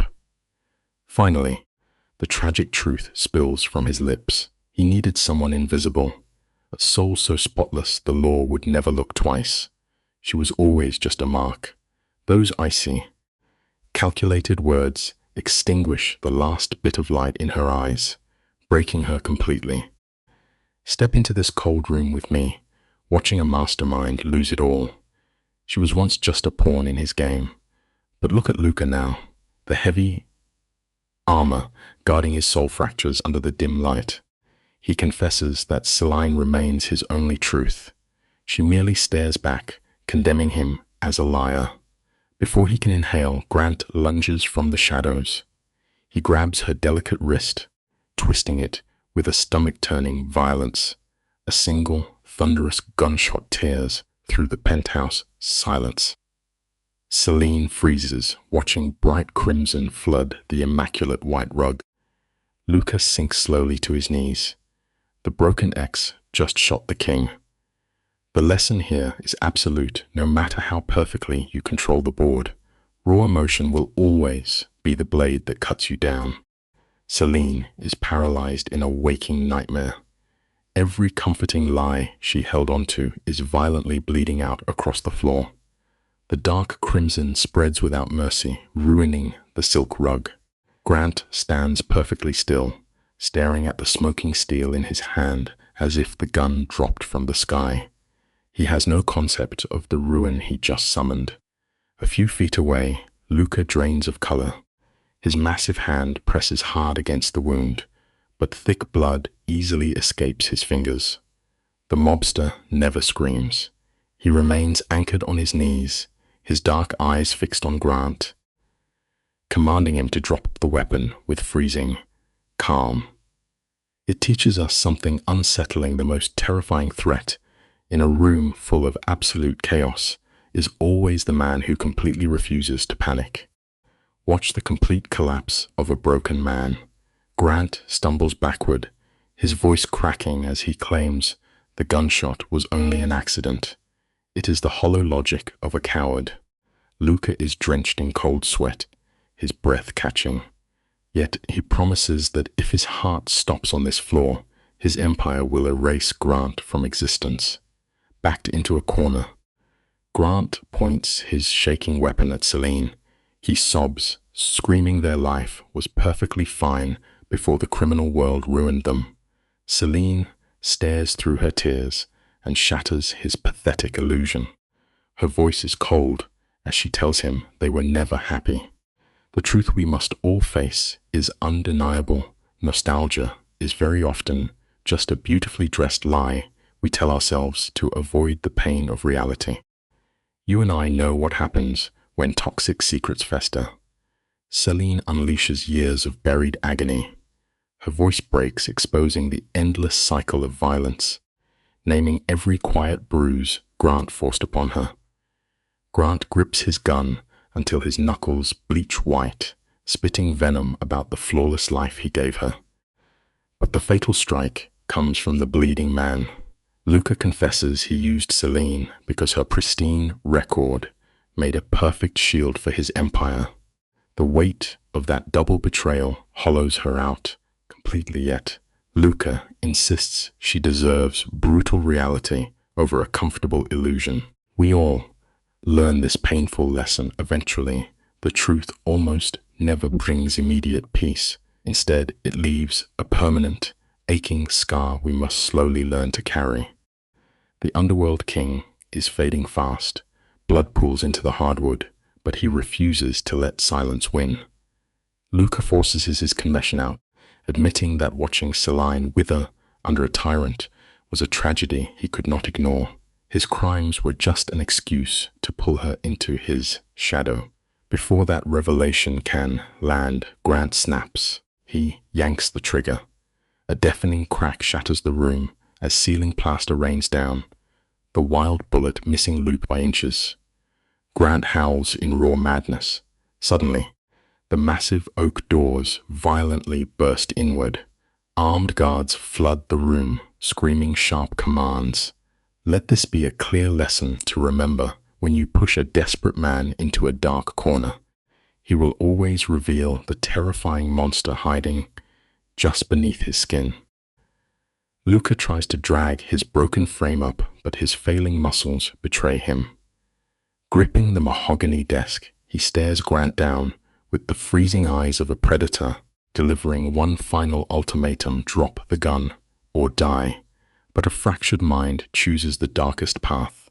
Grant yanks Celine backward, jamming the cold steel barrel directly against her temple. Panic floods her veins, drowning out everything except the foul scent of his desperation. Celine looks past her captor and locks onto Luca's gaze. The untouchable kingpin has vanished. In his place sits a terrified, bleeding man, watching his universe slip away. It is a profound lesson about the human heart. True devotion is the exact force that strips away our heavy armor and leaves us entirely powerless. The air grows thick, heavy with the metallic scent of blood and approaching death. Luca issues a dark order for Grant to let Celine walk away. But the broken man is beyond reason. pressing the muzzle bruisingly hard into her skin. He barks out a delusional fantasy demanding the guards' retreat, a vehicle, and a fortune. Luca dissects this with cold logic, promising Grant will be a corpse before the elevator opens. Grant howls like a trapped animal, swearing to drag everyone to the grave. Then, defying expectation, Luca quietly orders his men to lower their rifles. Grant erupts into maniacal laughter, believing he has finally won. But remember, this crucial life lesson, arrogance, will always blind a man to the fatal trap snapping shut directly beneath his own feet. Stick with me here because survival is terrifying. Celine keeps her eyes locked on Luca. Then, a microscopic shift happens. Luca's eyes dart to her right arm for a split second. It is a silent language, and she understands instantly. Twisting her body with sudden fury, Celine drives a brutal elbow straight into Grant's loose ribs. The air escapes her abuser in a ragged gasp. His weapon wavers, and she throws herself to the floor. 3 deafening gunshots rip through the room. Curled tight, she braces for a burning sting, but only ringing silence follows. She lifts her head to find Grant motionless and ruined. Against the desk, Luca bleeds heavily, watching his fallen enemy. The lesson here is profound. Sometimes the truest protection is delivered without making a single sound. His voice reduced to a whisper, Luca orders his men to summon the medical team. Celine drags herself across the carpet to hover over Grant. The man who cast a toxic shadow over her life is fading. He gasps out a pathetic claim that he always loved her. But the psychological spell is broken. She stares down, delivering a freezing truth: he never loved her. He only loved the power he held over her spirit. You and I have likely seen this tragic illusion. We must never confuse a captor's obsession with genuine devotion. Grant searches her hollow eyes, asking if this is the end. She gives him a simple, unforgiving yes. As his chest stops moving, a profound revelation washes over her. The heavy emotional chains are gone, but instead of sweet triumph, she feels absolutely nothing at all. In the eerie quiet, the untouchable boss surrenders to gravity. Luca slides down the wallpaper, resting in a dark pool of blood. Celine scrambles to his side, her numbness replaced by panic.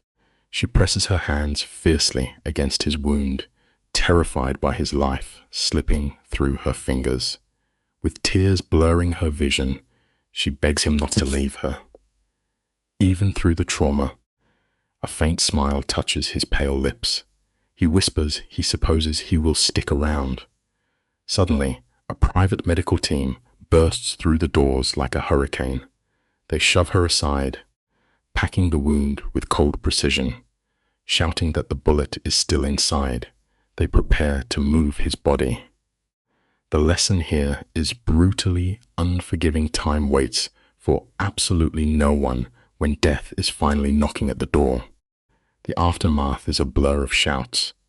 As medics strap his failing body to the stretcher, this hardened crime lord does the unthinkable. Defying his nature, Luca forces his bloody hand outward, reaching for Celine. With his final ounce of strength, he whispers she is free to run from this cursed life. But Celine grips his hand, promising she is not going anywhere. Listen closely to this midnight truth: when illusions shatter and your world burns, the souls who stay by your side are the ones truly worth bleeding for. They rush him to a secretive clinic meant for the elite, where questions are never asked. Hours drag like lifetimes in that cold waiting room, leaving her isolated. She sits in agonizing silence, staring at the dried crimson caked beneath her fingernails. Sitting alone under the harsh glare, Celine looks like a walking ghost story. A fractured laugh escapes her throat as the absurdity of her reality sets in. Who could she call? Her abuser is dead on a rug, and the dangerous mastermind she is drawn to is fighting for his life on a surgical table. The isolation is suffocating. Suddenly, a quiet nurse approaches, breaking the endless dread. Celine's heart stops. Against all odds, the bullet missed his major organs. Luca is stable. The invisible weight crushing her ribs finally lifts, leaving her completely breathless. Let me tell you something vital. Before we part, sometimes the most agonizing trial we ever face is simply sitting still in the hollow aftermath, trusting the silence and waiting for the dust to settle. The camera drifts through the suffocating gloom of the recovery ward. Luca lies anchored to a symphony of sterile monitors. Every sharp beep is a stubborn reminder that the underworld king refuses to die. Beside him, Celine pulls a rigid metal chair across the cold floor. She takes his heavy hand, her mind looping back to the beginning, the intoxicating illusion of his protection. But the agonizing truth strips away the romance. Every tender touch was a calculated move on his dark chessboard. You and I have to learn this the hard way. You can never build a lasting shelter on a foundation of beautiful lies, no matter how desperately you ache for the fantasy to be real. Celine finally stops running from the bitter truth. In the suffocating quiet, a terrifying epiphany washes over Celine. She feels more than just gratitude toward this shattered mobster. Against every screaming instinct, she's irreversibly in love with the exact man who played her like a pawn. Before that tragedy can settle, the heavy door swings open. Margaret, the ruthless syndicate attorney, enters with eyes like dead winter. The lawyer coldly lists the bodies, the blood money, and the paper trail leading straight to Celine. The feds are ready to bury her alive. The lesson hanging in the air is unforgiving. Always understand the hidden cost of a savior's protection before you sign away your soul. Celine feels her knees buckle as the cold, invisible bars of her shiny new cage slam shut. Pure panic rips through Celine. Her voice shakes as she swears. She knew nothing about the blood money, but Margaret cuts her off. Playing blind will never save anyone from a concrete cell.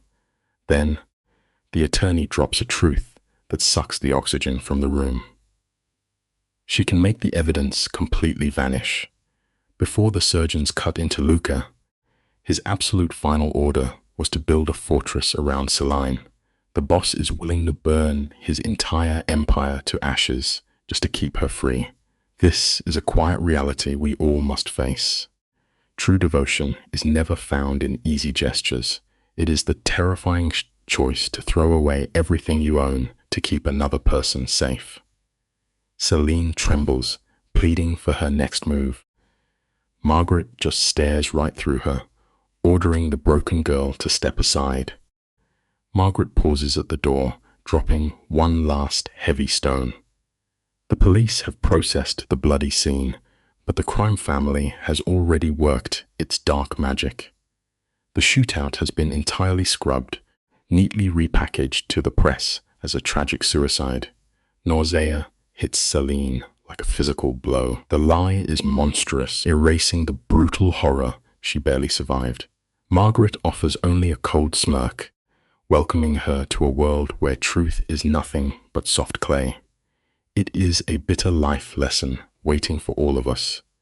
The story is never written by the righteous. It is scripted entirely by whoever holds the most power.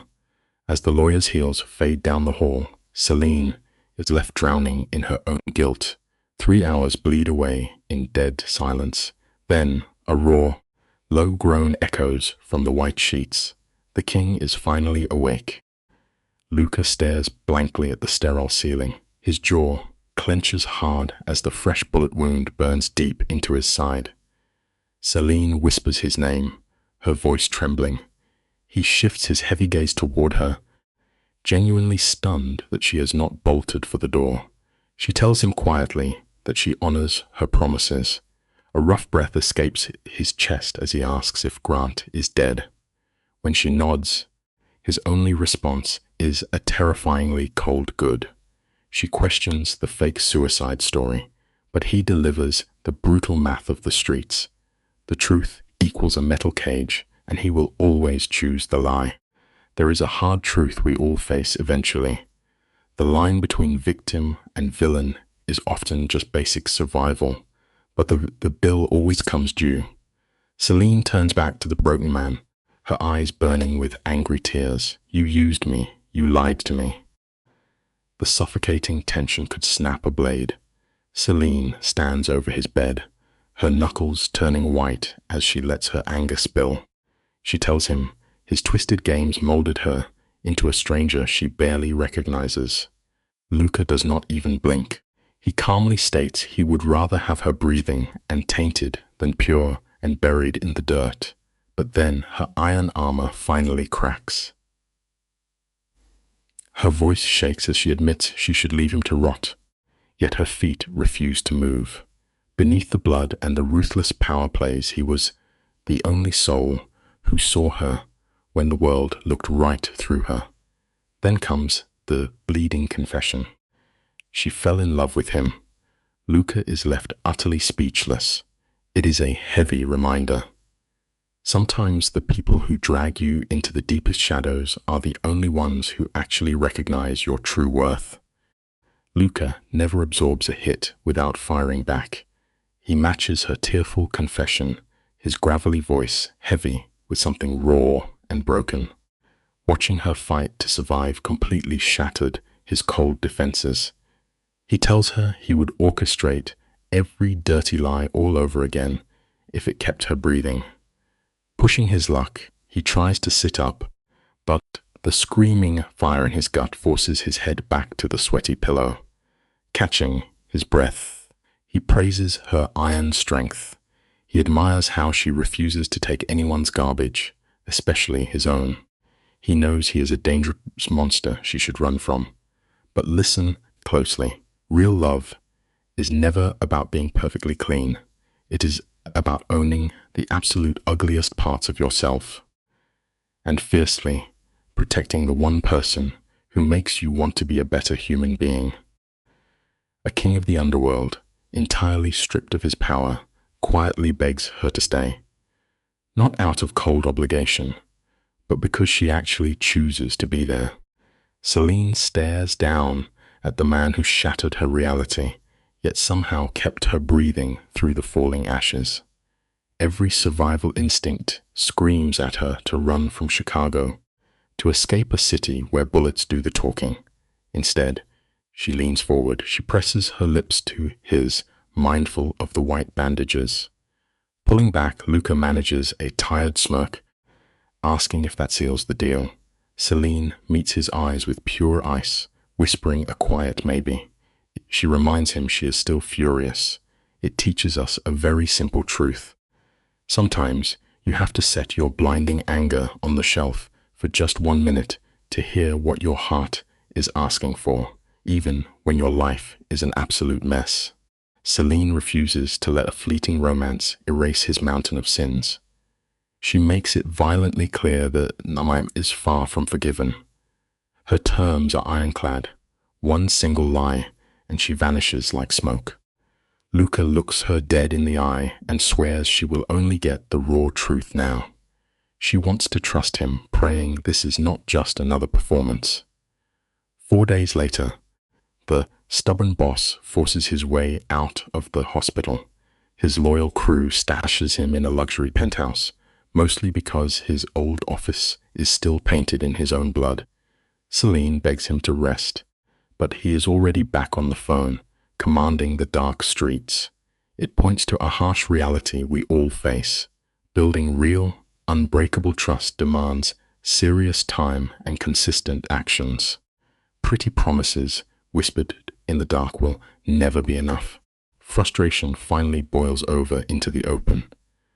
Celine snaps, her voice cracking, as she reminds him that staying alive should be his only job. Luca waves a dismissive hand, treating a fatal bullet wound like a paper cut. She hits him with a glare so cold it forces the stubborn man to sink back onto the leather couch. She turns away to pour water, but when she looks back, he is already glued to his phone again. He is commanding his broken empire while visibly wincing in agony. She orders him to drop the device.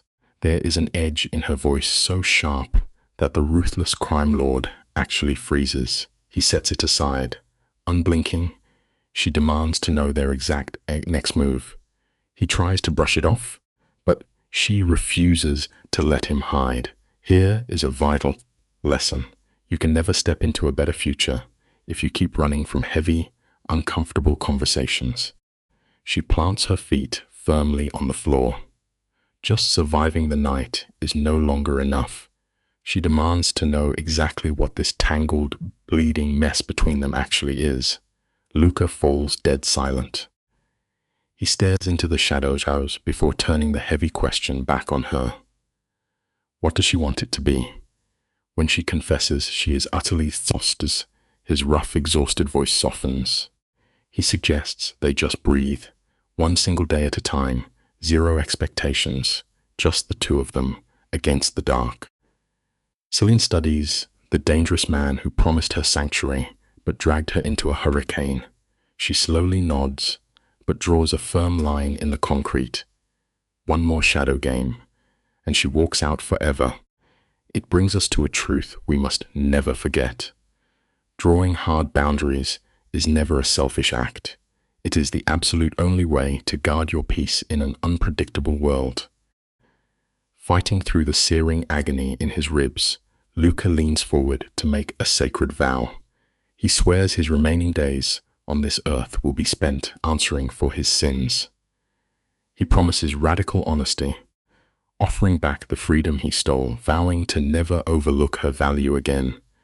His dark, tired eyes hold pure conviction.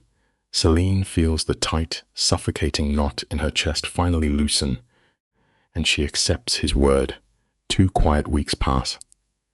As the mobster slowly heals, Celine steps entirely out of the shadows, taking the absolute wheel of his legitimate businesses. She quickly learns that running a criminal empire perfectly mirrors a massive corporation, just with deadlier consequences. You and I can take something beautiful from this. Sometimes, being violently shoved out of your comfort zone is the only way to uncover the fierce, hidden power you never knew you had. You and I know the cold dread when a storm breaks. In the dim amber light of the penthouse, Margaret has become that necessary shield. The attorney moves like a phantom, sharp heels clicking against the floor as she drops heavy contracts onto the glass table. Her face is a mask of pure frost. She leans in, warning Celine that the shadow of the law still looms. "Stay close to Luca," Margaret murmurs, "and you remain untouchable." It is a foolish word in this bleeding city. Yet, when federal agents pound on the heavy doors, Margaret stands in the threshold, her voice a chilling whisper of legal ruin that sends them away. The camera just fade, leaving the tragedy behind. It is a harsh truth we all learn. Survival rarely relies on your own strength, but on the brilliant guards you place at your back. The bedroom bathed is in the sickly glow of street lamps. For a minute, their quiet breathing feels like peace. Then, at 3 a.m, the shrill ring of the phone shatters the dark. Celine jolts awake. Luca sits on the edge of the mattress, the muscles in his back pulled painfully tight. He grips the receiver, asks for the body count, and hangs up. Santini's men just burned a warehouse to ash. 3 lives gone. In this tragic world, bruised pride is paid for in fire. Luca forces a shirt over his shoulders, jaw clenching as his fresh stitches stretch. He must fix this. Celine begs to follow, but he coldly orders her to stay locked away. It reveals the bitter reality of our choices. You can never build a sanctuary when the foundation beneath you is engulfed in roaring flames. Celine stands barefoot on the cold floor, looking Luca dead in the eye. In this quiet moment, her past self slowly fades away. She tells him he no longer writes her fate. His breath hitches. He steps close, swearing that if she bleeds in this war, the guilt will tear his soul apart. He storms out, the heavy door slamming shut. Left in the suffocating quiet, her heart hammers against her ribs, choking on terror and burning rage. But instead of crying, her shaking hand reaches for the heavy steel pistol he gave her. The cold weight of the gun grounds her. She drives through the desolate city blocks as thick black smoke bleeds into the breaking dawn. It teaches us about true courage. Sometimes life demands you walk willingly into the roaring fire, just to prove you belong to the flames. The fragile morning sun struggles to pierce the canopy of black smoke.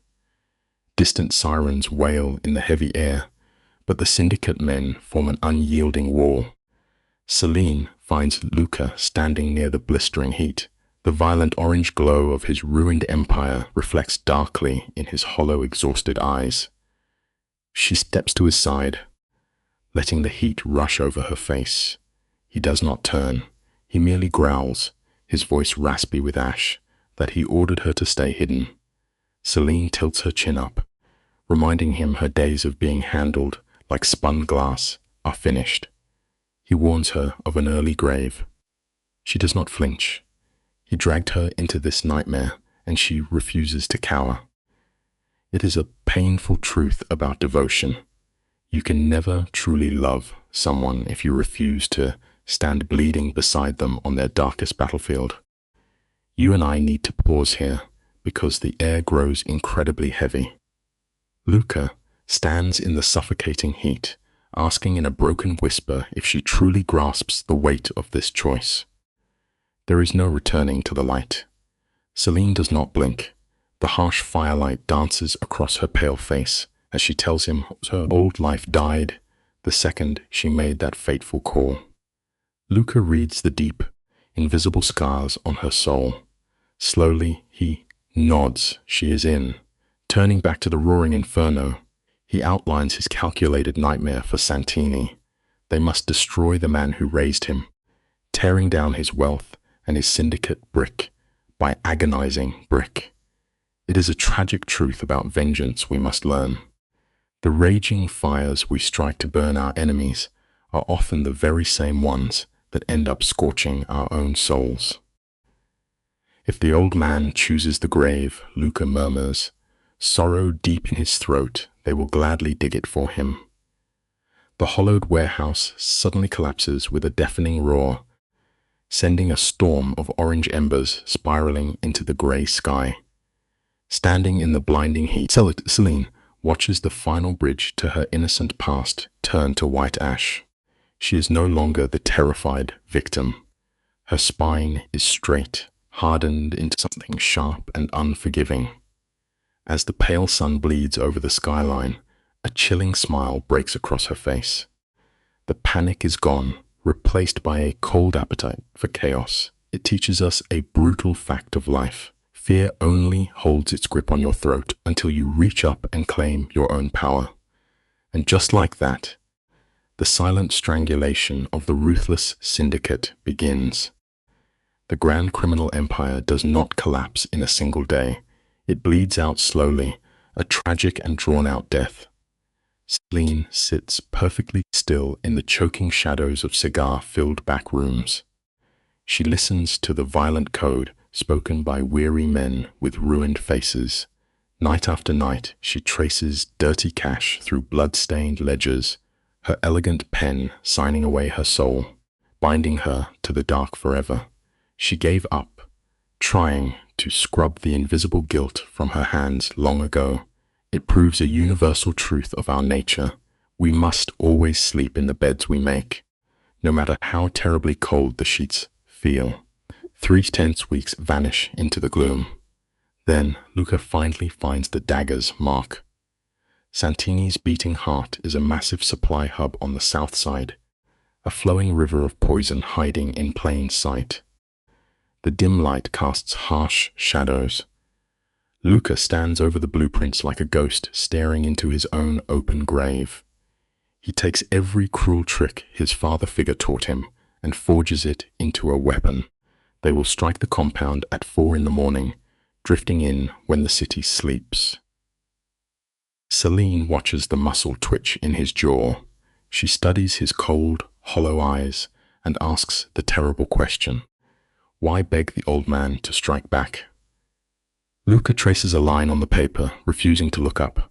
A desperate man, he whispers into the quiet, will always make a fatal mistake. It is a harsh truth we often forget.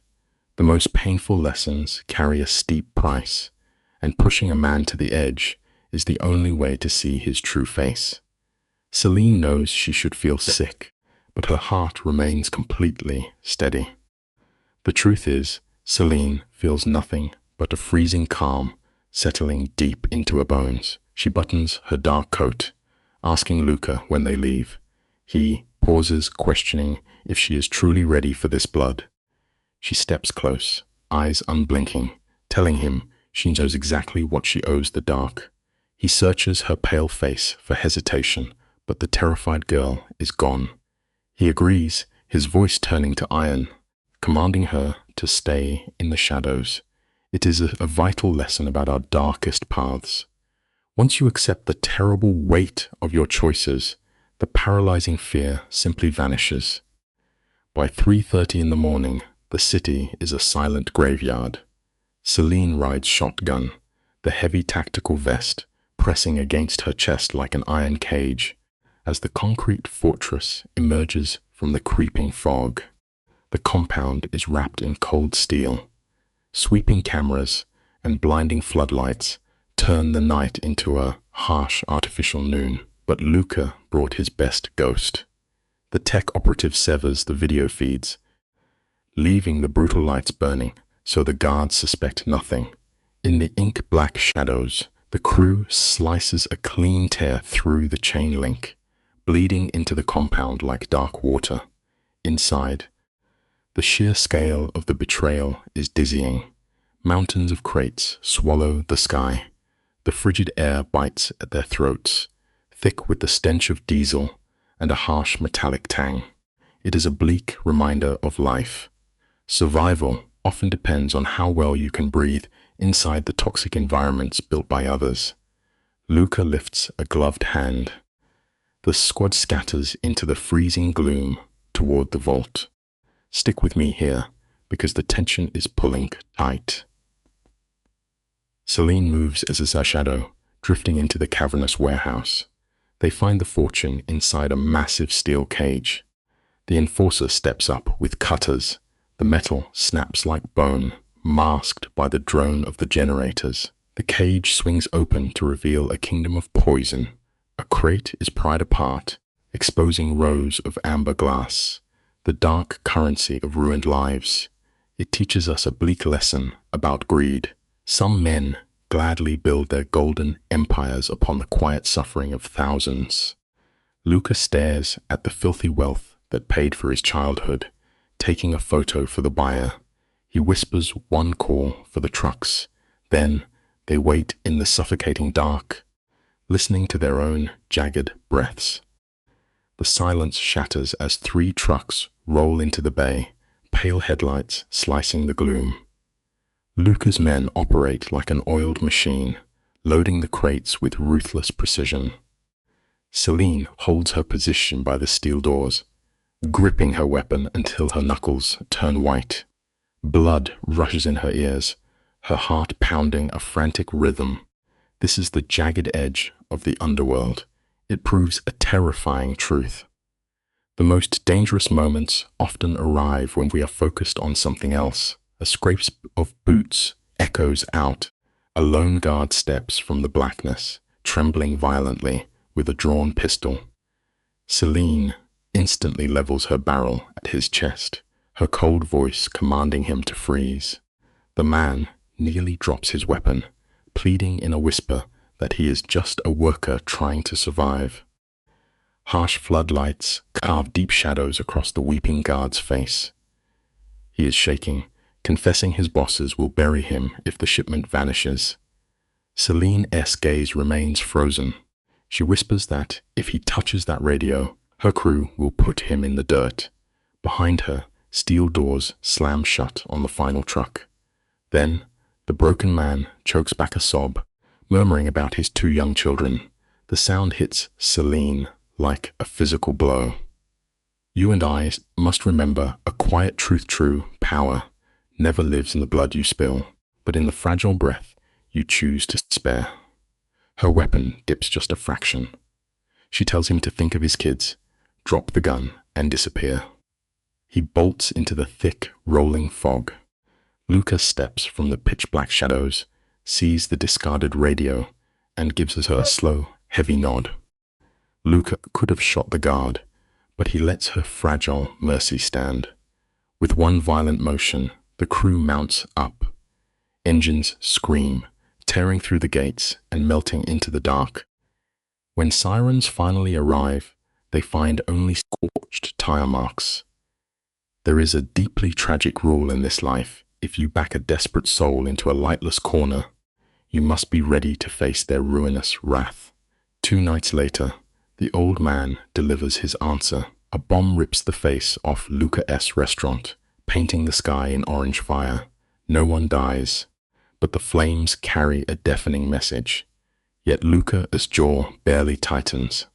Fighting the father figure who raised him with a cold, silent grief, he burns a rival warehouse to ash. Father and son are now hopelessly locked in a heartbreaking dance of destruction. The city quietly surrenders to an invisible, bleeding war. Celine operates on hollow fumes, her nervous system rewired by the crushing weight of paranoia.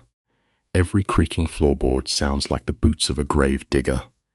We must understand a deeply human lesson: living strictly on borrowed time will inevitably carve out your soul until nothing remains. The fragile illusion of safety shatters on a quiet Tuesday. When Luca answers his drop phone, the warm blood drains from his face. The Mafia patriarch, the very man who forged him into a living weapon, has finally found their sanctuary. Luca barks a single command: to pack only the essentials. 10 frantic minutes later, tires squeal on the pavement as they tear out of the driveway, abandoning their peace forever. Luca strangles the leather steering wheel, his knuckles turning bone white as he weaves through traffic. He looks like a man desperately outrunning his own ghost. He mutters about a quiet cabin up north, but the trembling vibration in his throat gives him away. Here is the tragic truth of this life: there is absolutely no safe harbor when the father who molded you decides your breathing must stop. Barely past the city limits, a black sedan materializes in the rearview mirror. Stick with me, because we are about to watch this nightmare unfold. Luca screams a sudden warning and buries the gas pedal.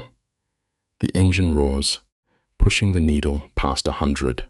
Yet, a second massive vehicle glides effortlessly to their side, the dark window humming down to reveal the cold reaper waiting within. The dull gleam of a weapon breaches the pale morning air, a sickening contrast to the quiet suburban exit. Luca screams for Celine to get down. A microsecond later, a bullet shatters the back window, showering her shoulders with glittering glass diamonds. A second shot tears through the doorframe, missing her skull by fractions of an inch. Tires scream in agony as Luca whips the car onto a narrow street. Remember this simple lesson: the brutal consequences of your past will never knock politely, nor will they spare the innocent lives around you. The heavy pursuit vehicle rapidly swallows the distance, spitting lead into their shattered mirrors. Driven by sheer, unfiltered survival instinct, Luca braces his arms and slams both feet onto the brake pedal with every ounce of his strength. The car whips violently across the asphalt in a desperate skid. The pursuing driver has absolutely zero time to correct their trajectory. They slam into Luca's bumper with the deafening crunch of yielding metal. Celine feels the shock wave rattle her bones just as the airbags detonate, choking the cabin with bitter powder. Here is a crucial lesson. Sometimes you must engineer a catastrophic wreck just to disrupt the momentum of your own ruin. Before the ringing in her ears fades, Luca is dragging her from the smoking chassis. They sprint with the raw panic of hunted prey. Behind them, battered enforcers crawl from the twisted metal with weapons drawn, but the desperate lovers are already vaulting a wooden fence. Stepping into the blur of oncoming traffic, Luca raises his weapon at a passing truck. He screams at the driver to run, securing their escape. He shoves Celine inside and peels out, leaving a neighborhood drowning in a chorus of sirens. They drive in silence for 20 agonizing minutes before burying the stolen vehicle in an overgrown lot. The sudden lack of noise is terrifying. There is a profound truth about the rush of adrenaline. It acts as a beautiful narcotic liar, and when it evaporates, the human body pays a devastating tax. Celine trembles uncontrollably, dark blood mapping the contours of her pale face. Luca scans her carefully, his voice a quiet rasp as he asks if she is broken. She offers a numb, hollow denial, grateful her physical wounds are only skin deep. Luca offers a low word of validation, telling her she held her nerve beautifully under fire. When Celine snaps back that they were nearly butchered, he delivers a chilling observation: she is still drawing oxygen. There is a simple, meaningful life lesson buried in his toxic stoicism. Hollow comfort is useless when raw biological survival is the only currency you have left. Sitting in the dark cabin, hands coated in drying blood, Celine experiences a horrifying psychological fracture. She realizes she is actively adapting to this relentless cycle of slaughter. Soon, the rogue faction arrives to pull them from the dark. They descend into a concrete bunker where loyalists scramble to prepare for a siege. Standing at the epicenter of this command center is Margaret, radiating undeniable authority. Margaret bypasses any pleasantries, delivering a clinical assessment of their collapsing world. Santini is framing Luca as a traitor, weaponizing corrupt judges and investigators to hunt them. When Luca asks if she can contain the bleeding, Margaret offers a grim refusal. Santini's bruised ego demands public retribution, even if it means burning his empire down. Take note of this simple, meaningful life lesson. A patriarch who feels his authority slipping will eagerly set fire to his home just to punish his disobedient children. Unfazed, Luca calmly announces his intention to assassinate his mentor before midnight. Margaret stares at him in disbelief, labeling it a pure suicide mission. But Celine, her eyes deadened by the day's trauma, simply nods in silent agreement. Exhaling a ragged sigh of defeat, Margaret agrees to digitally incinerate their existence, buying a brief window of invisibility. Her condition is ironclad. If this strike fails, they will be hunted ghosts for the remainder of their shortened lives. Keep this simple, meaningful life lesson close to your heart. When you choose to sever ties with a burning bridge, you must be prepared to swim against a violent current. Luca absorbs the warning without a twitch, driven entirely by an all-consuming vengeance. The target is Santini's crown jewel, a lavish restaurant functioning as the syndicate's beating heart. Luca is convinced the inner circle is gathering there tonight. It is either a flawless tactical opportunity or the most suffocating trap ever designed by a father for his son. Moving with the precision of a doomed general, Luca selects 8 hardened enforcers. Each man is a willing participant in this suicidal chess match. When Celine demands a seat in the convoy, Luca tries to enforce his protector role, claiming she lacks the skill. Celine shatters that illusion with a razor-sharp counter. Her lethal education commenced the second he shoved a firearm into her hands. Consider this simple, meaningful life lesson. You cannot force an individual to fight for their survival and then expect them to remain a passive bystander. Recognizing the hardened resolve in her posture, Luca yields, though he orders her confined to the getaway vehicle. By 10 o'clock, 4 sedans creep toward the glowing restaurant like hearses, carrying the heavy weight of impending slaughter. From the street, the establishment radiates warmth, a theatrical deception hiding the viper's nest. Let us pause here, because you and I are going to watch this tragic moment unfold. Celine sits rigidly in the getaway car, peering through binoculars as Luca's team violently breaches the doors. Brief flashes of gunfire illuminate the frosted glass. Then, the narrative violently shifts. The second floor is vaporized in a catastrophic explosion. A shockwave rocks her car as flames consume the roof, painting the sky in hellish orange. The simple, meaningful life lesson here is tragic. The moment you believe you have cornered the devil, he simply rewrites the rules of the game. Deafened and terrified, Celine throws open her door and sprints directly into the inferno. Picture this opening shot with me. Screaming crowds blur past the lens as burning debris rains from a black sky, but our focus holds on Celine. She pushes directly into the inferno. The camera follows her into a claustrophobic, suffocating hellscape of shattered glass and blinding orange flames. Near the ruined bar, she grabs a bleeding loyalist by his collar, begging for Luca. A trembling finger points toward the kitchen. It brings us to a harsh, meaningful truth. The raw gravity of love will completely override every instinct we have to simply stay alive. Choking on thick smoke, Celine forces her legs past gruesome shapes she dares not look at. Then the camera stops. Luca lies crushed beneath a massive wooden beam, perfectly still.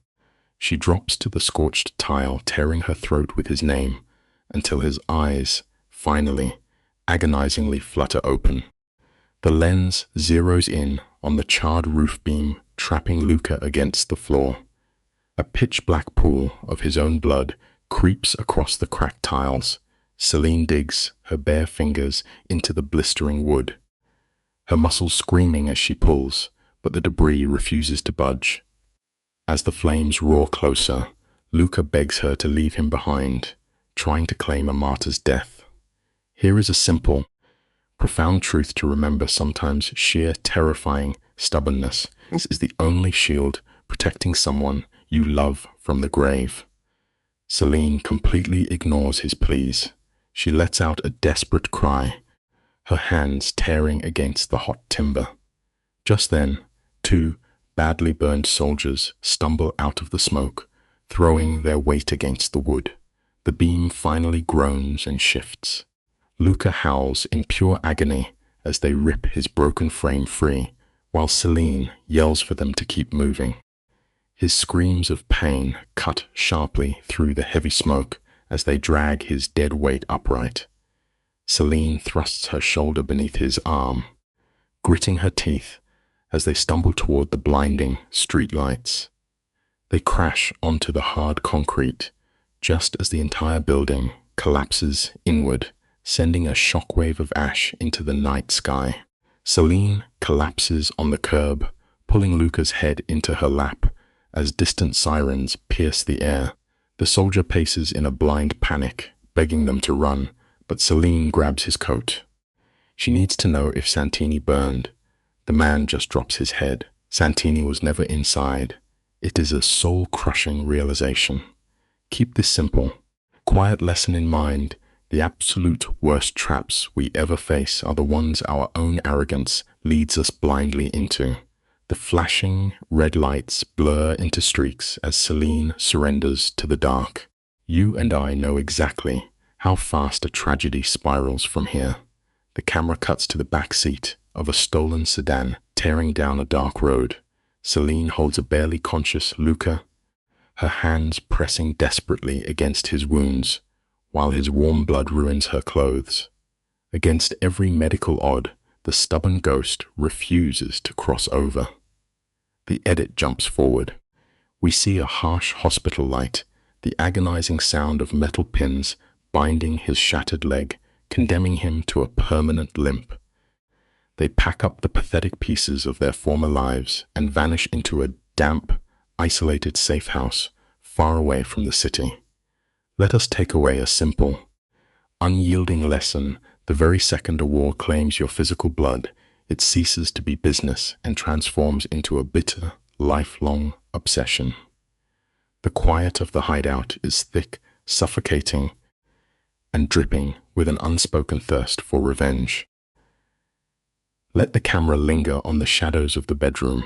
Luca lies stranded on a dirty mattress, sweating through the sheets as vultures circle his bleeding empire. Into this tense, masculine silence steps Celine. The lighting changes, casting half her face in darkness. She faces down a room of violent men who kill for a living, locking eyes with them until they look away. They thought she was just a fragile accessory, but her absolute lack of fear terrifies them. Time bleeds forward. In 2 weeks, her newly loyal spies find Santini hiding in a decaying farmhouse. Slowly, going mad from paranoia, Celine brings this terrible prize straight to Luca's bedside. Carry this simple, brutal lesson with you. In a world stripped of mercy, real power is never given freely. It is ripped away by the few willing to endure its horrible, crushing weight. The heat in the bedroom feels thick enough to choke on. Luca forces his broken body against the headboard, his sunken eyes flashing with pure, feral hatred at the sound of Santini's name. Ignoring the sweat pouring down his face, he insists they strike at dawn. He demands to be carried to the car just to watch his rival choke on his own blood. But Celine does not move. She sits gently on the edge of the mattress, dropping a bomb that shifts the entire emotional axis of the room. She calmly asks for his 2 best shooters, declaring she will pull the trigger herself. Luca stares at her as if looking at a stranger, begging her not to soil her soul. Here is a simple, tragic lesson for us all. We purposely blind ourselves to the dark, terrifying changes growing inside the people we love. He cannot bear to see the killer she is quickly becoming.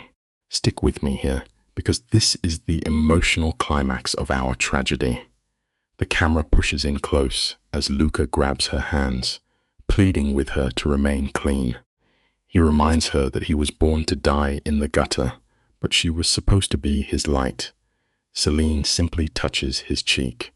Her voice is a quiet, steady whisper as she explains that this is her choice now. She is choosing the blood, the empire, and most of all, she is choosing him. That fierce, unbreakable devotion finally cracks his heart. Weeping silently, he hands over his men. We cut to the pale blue light of early dawn over a rural farm. Celine steps out of a black truck, racking the slide of a heavy pistol with a chilling comfort. Keep this simple, painful lesson in mind. Love is a massive anchor, and if you hold on too tightly, it will drag you straight to the bottom of the sea.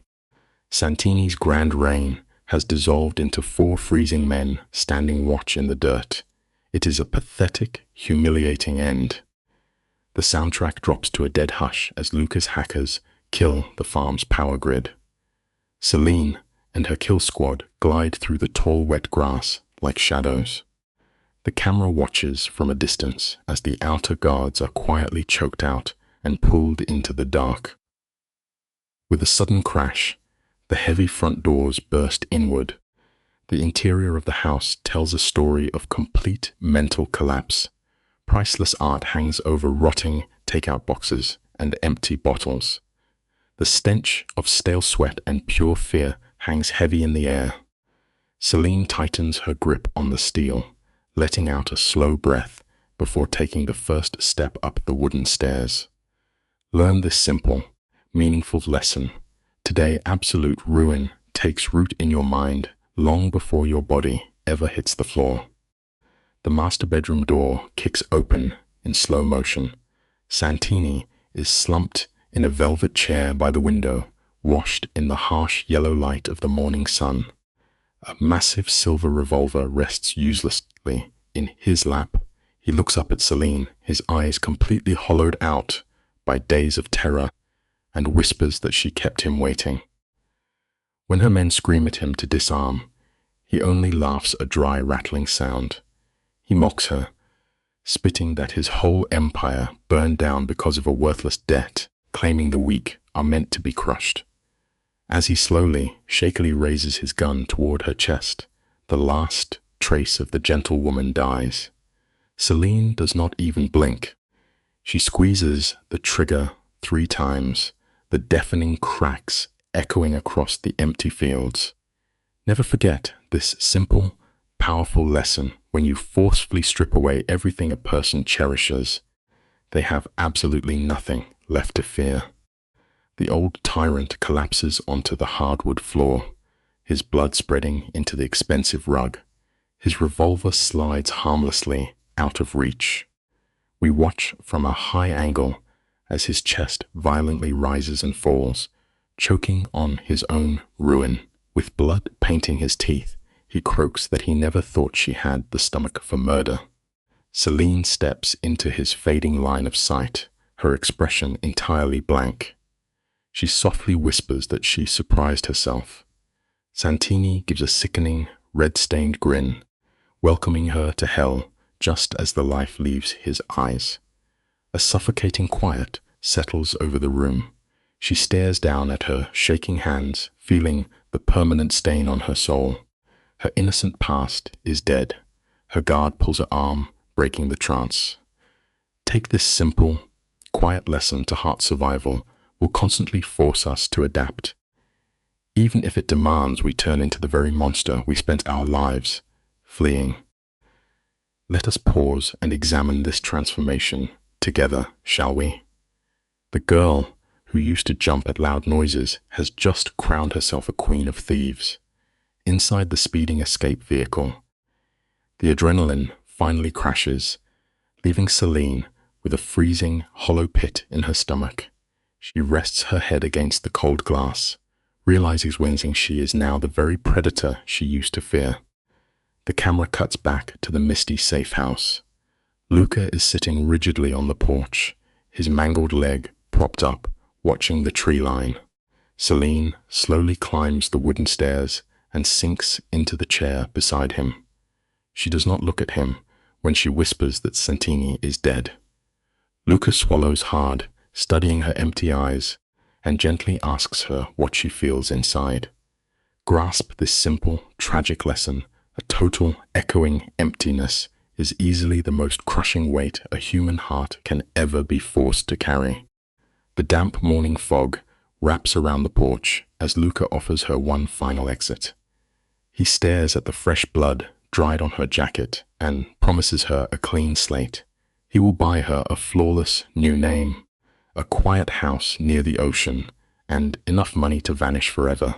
But if she takes it, she can never return to him. If she chooses to stay, must she embrace the crown and rule this violent syndicate by his side.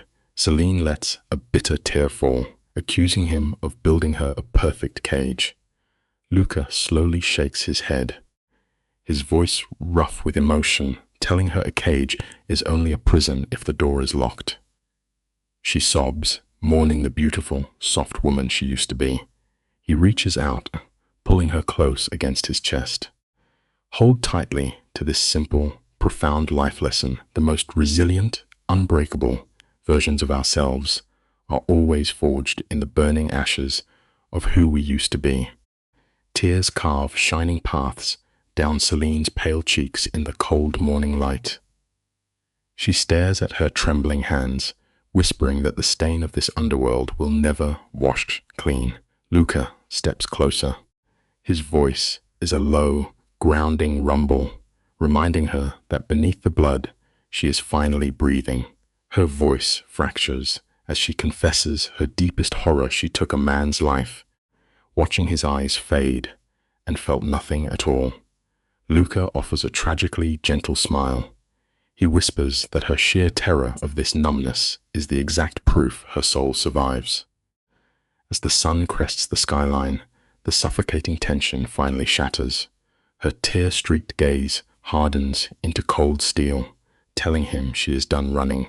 Sometimes, a terrifying plunge into the dark is the only way to truly live. Let us at this moment together, because it strikes at the bleeding heart of survival. Celine gazes at the man who dragged her from the wreckage. For 3 agonizing years, she was paralyzed by fear, but recent cruelty taught her to bare her teeth. She refuses to be an invisible ghost again, even if her crown is woven from thorns. Luca reaches out, his scarred hand wrapping fiercely around hers, swearing she will never regret this path. She whispers, fragile as glass, that tomorrow is a promise no one can keep. His jaw tightens, replying he will fight for it anyway. In that pale dawn, 2 shattered souls forge a dark kingdom from their trauma. It leaves us with a heavy truth. Unbreakable bonds are forged in the brutal fires of survival, never in the quiet ease of comfort. 6 months later, the visual shift is staggering. Bitter winds whip at Celine's dark coat as she stands tall, watching raw concrete rise into a massive sanctuary. This structure will be an absolute fortress for those fleeing violent homes. The haunting poetry lies in the shadows. Every steel beam is funded by the laundered wealth of a ruthless syndicate. They are taking the cold currency of blood and spinning it into pure salvation. To the public, this is a simple corporate shield. But Celine bled her soul into the foundation. She designed the hidden escape networks, mapping the exact lifelines she once prayed for during her own years of terror. It teaches us a profound lesson. True healing only begins the moment you forge your deepest pain into an unbreakable shield to protect those who cannot protect themselves. The sharp tap of a cane cuts through the cold wind.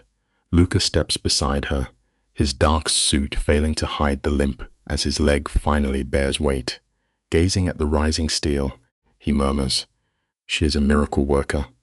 Celine offers a faint, tragic smile, claiming she is merely putting their blood money to use. The city noise fades. Luca leans on his cane, softly asking if her mind ever drifts back to that violent dawn.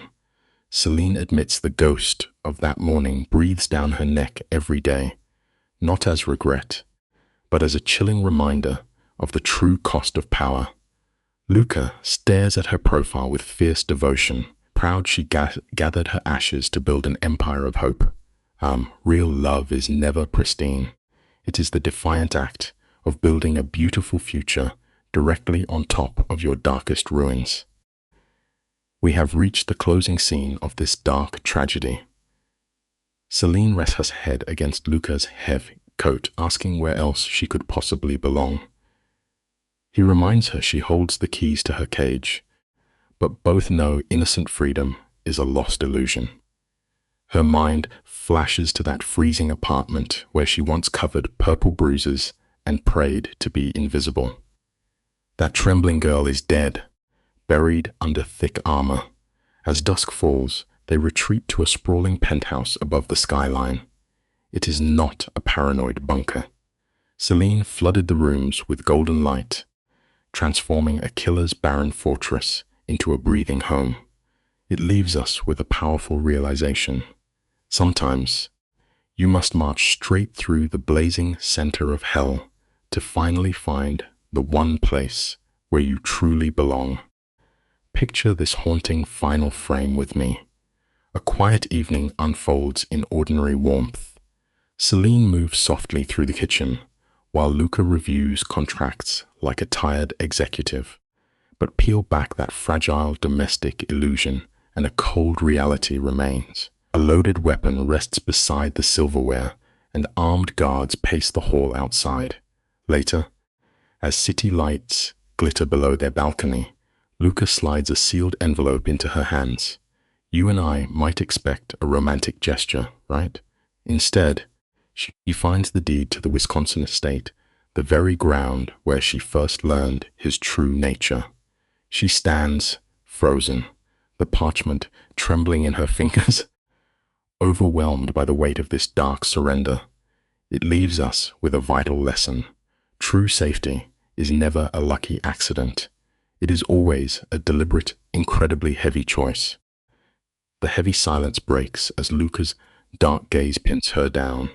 He confesses the estate has been legally hers for 3 months.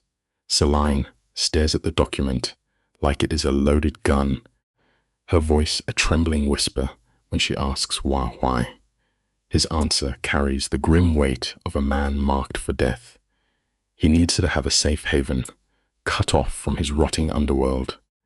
In case he never makes it home, she clings to a desperate fantasy, swearing he will never fall. But Luca knows the cold math of survival. Defeated, she asks if he ever regrets his violent life. With a sigh that empties his lungs, he admits the collateral damage haunts his every hour. Life teaches us that hope is a beautiful dream, but stark preparation is what actually keeps you breathing. Beneath that heavy remorse, his voice drops to a velvet murmur. He vows he will never regret the brutal things he did to survive, nor the dark fate that pulled her into his orbit. Celine tries to pull away, whispering she is nothing but shattered pieces. Luca refuses to let her hide. He reaches out, his lethal hands surprisingly gentle against her cheek, and calls her a masterpiece in progress. It is a cheesy line, yet Celine lets out a quiet, broken laugh. She leans into him for a slow, tender kiss, silently thanking this kingpin for giving her a real choice. Outside, the oblivious city sleeps, unaware of the wars raging above them in the penthouse. True love does not magically erase our deepest scars. It simply gives us a beautiful reason to wear them proudly. This is the exact moment everything shifts inside Celine's soul. Stick with me here, because this is where the quiet victim fades away. She realizes that playing by fragile rules nearly cost her life. Now, she breathes deeply in the gray shadows, commanding the dark instead of running.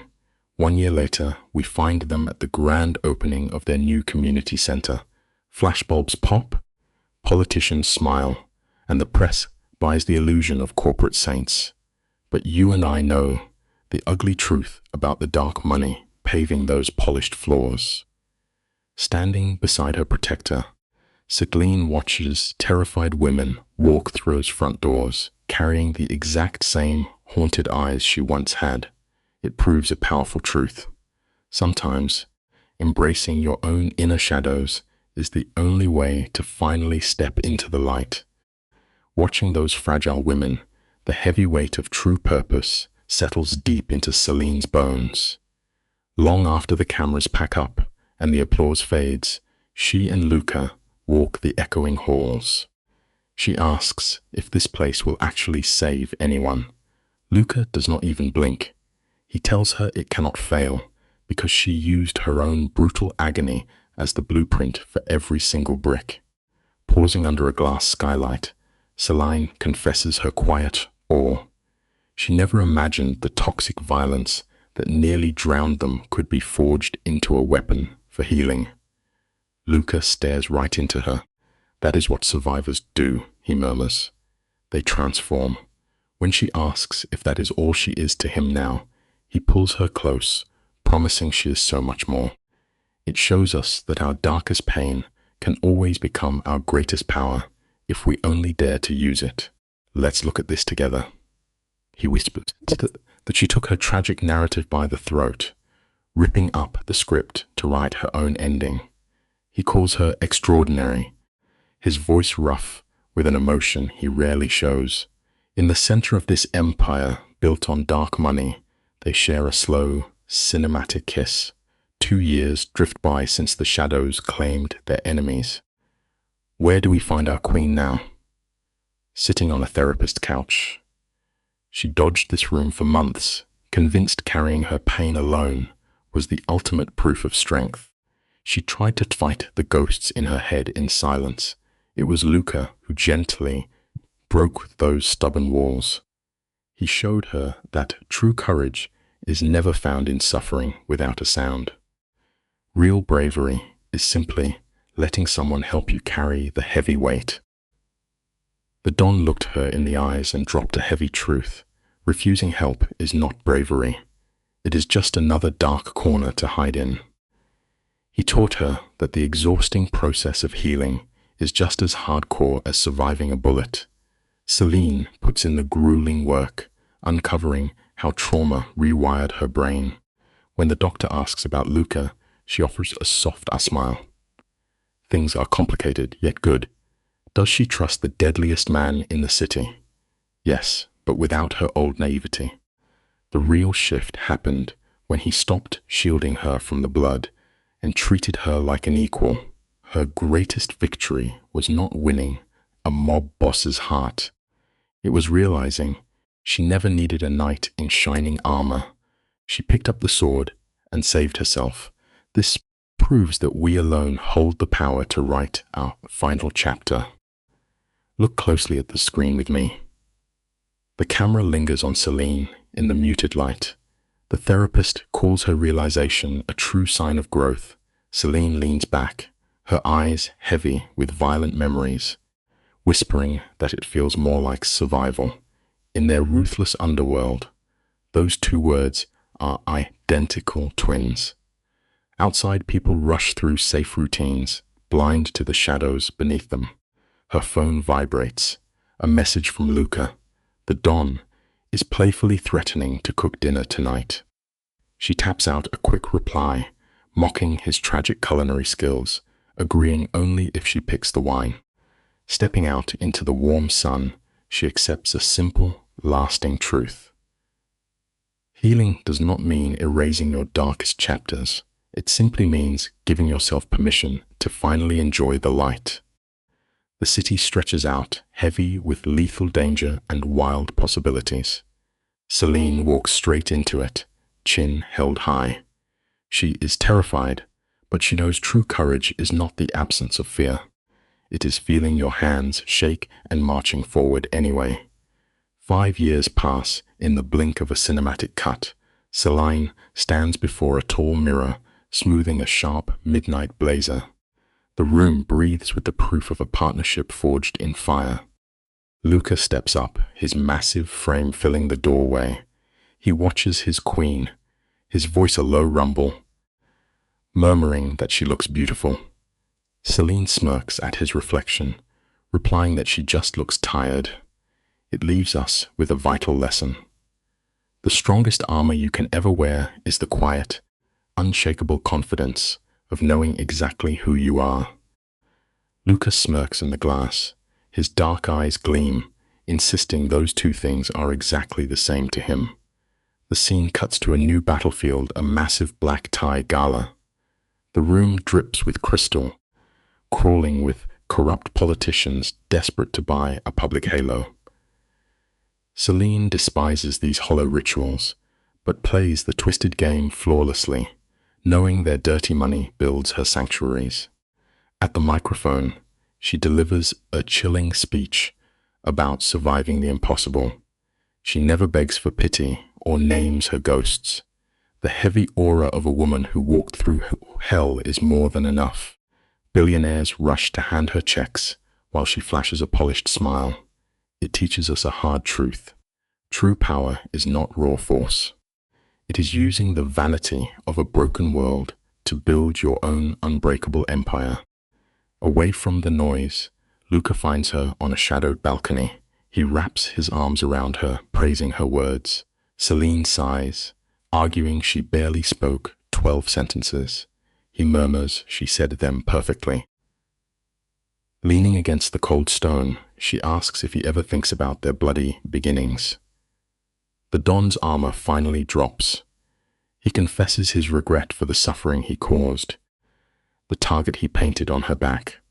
Yet his grip tightens, turning fiercely possessive. He swears he will never apologize for fighting for her. Celine tangles her fingers with his, whispering they are a total disaster. He softly counters, they are a beautiful mess.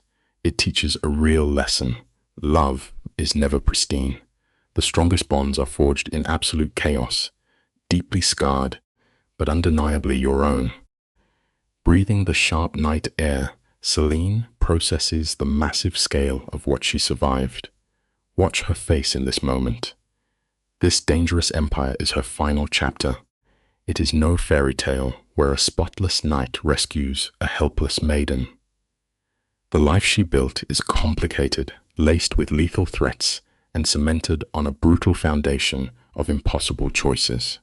But the intoxicating part, every single piece of it, is undeniably hers. She chose this jagged path, fighting tooth and nail to earn her throne.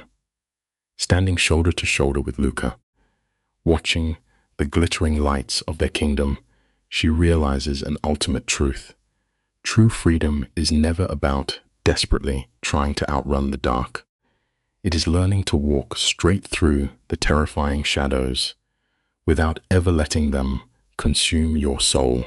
You and I will look at this ending and ask one final question. Was all this chaos worth it? The camera pulls back as we realize the answer is yes. Celine did the most terrifying thing a person can do. She chose herself. She took the smoking wreckage of a mob war and built an empire from the ashes, refusing to apologize for surviving. As neon lights bleed through the heavy rain, Celine stands there, smiling into the storm. For the first time, the desperate running is over. No more hitmen, no lingering ghosts, no bitter regrets. She is at the absolute pinnacle of the city, beside the biggest boss of them all. This leaves us with the profound lesson of her tragic story. Sometimes, the only way to escape the consuming darkness is to stop running, turn around, and completely own the night. One of the most complex lessons in the story, that a person can protect you and still manipulate you. Luca is not a simple hero. He saves Celine from Grant, gives her shelter, and truly seems to care about her.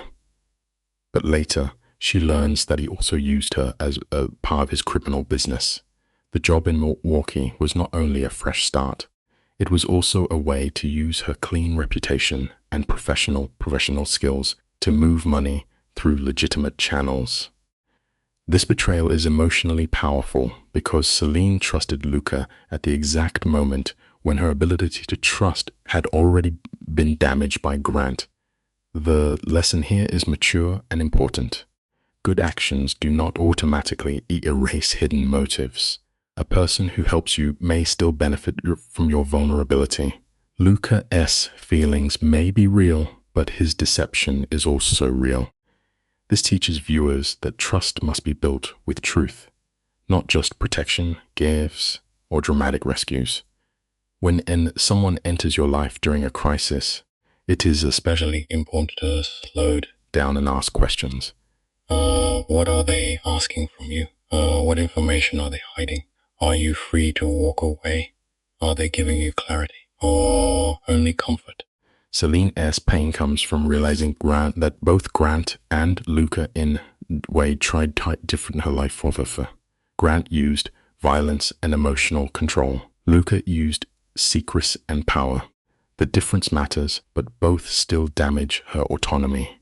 Educationally, this story warns against romanticizing figures too easily.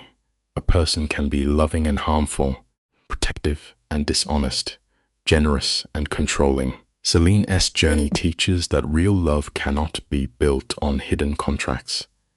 If someone truly cares, they must respect your right to know the truth before you risk your future for them.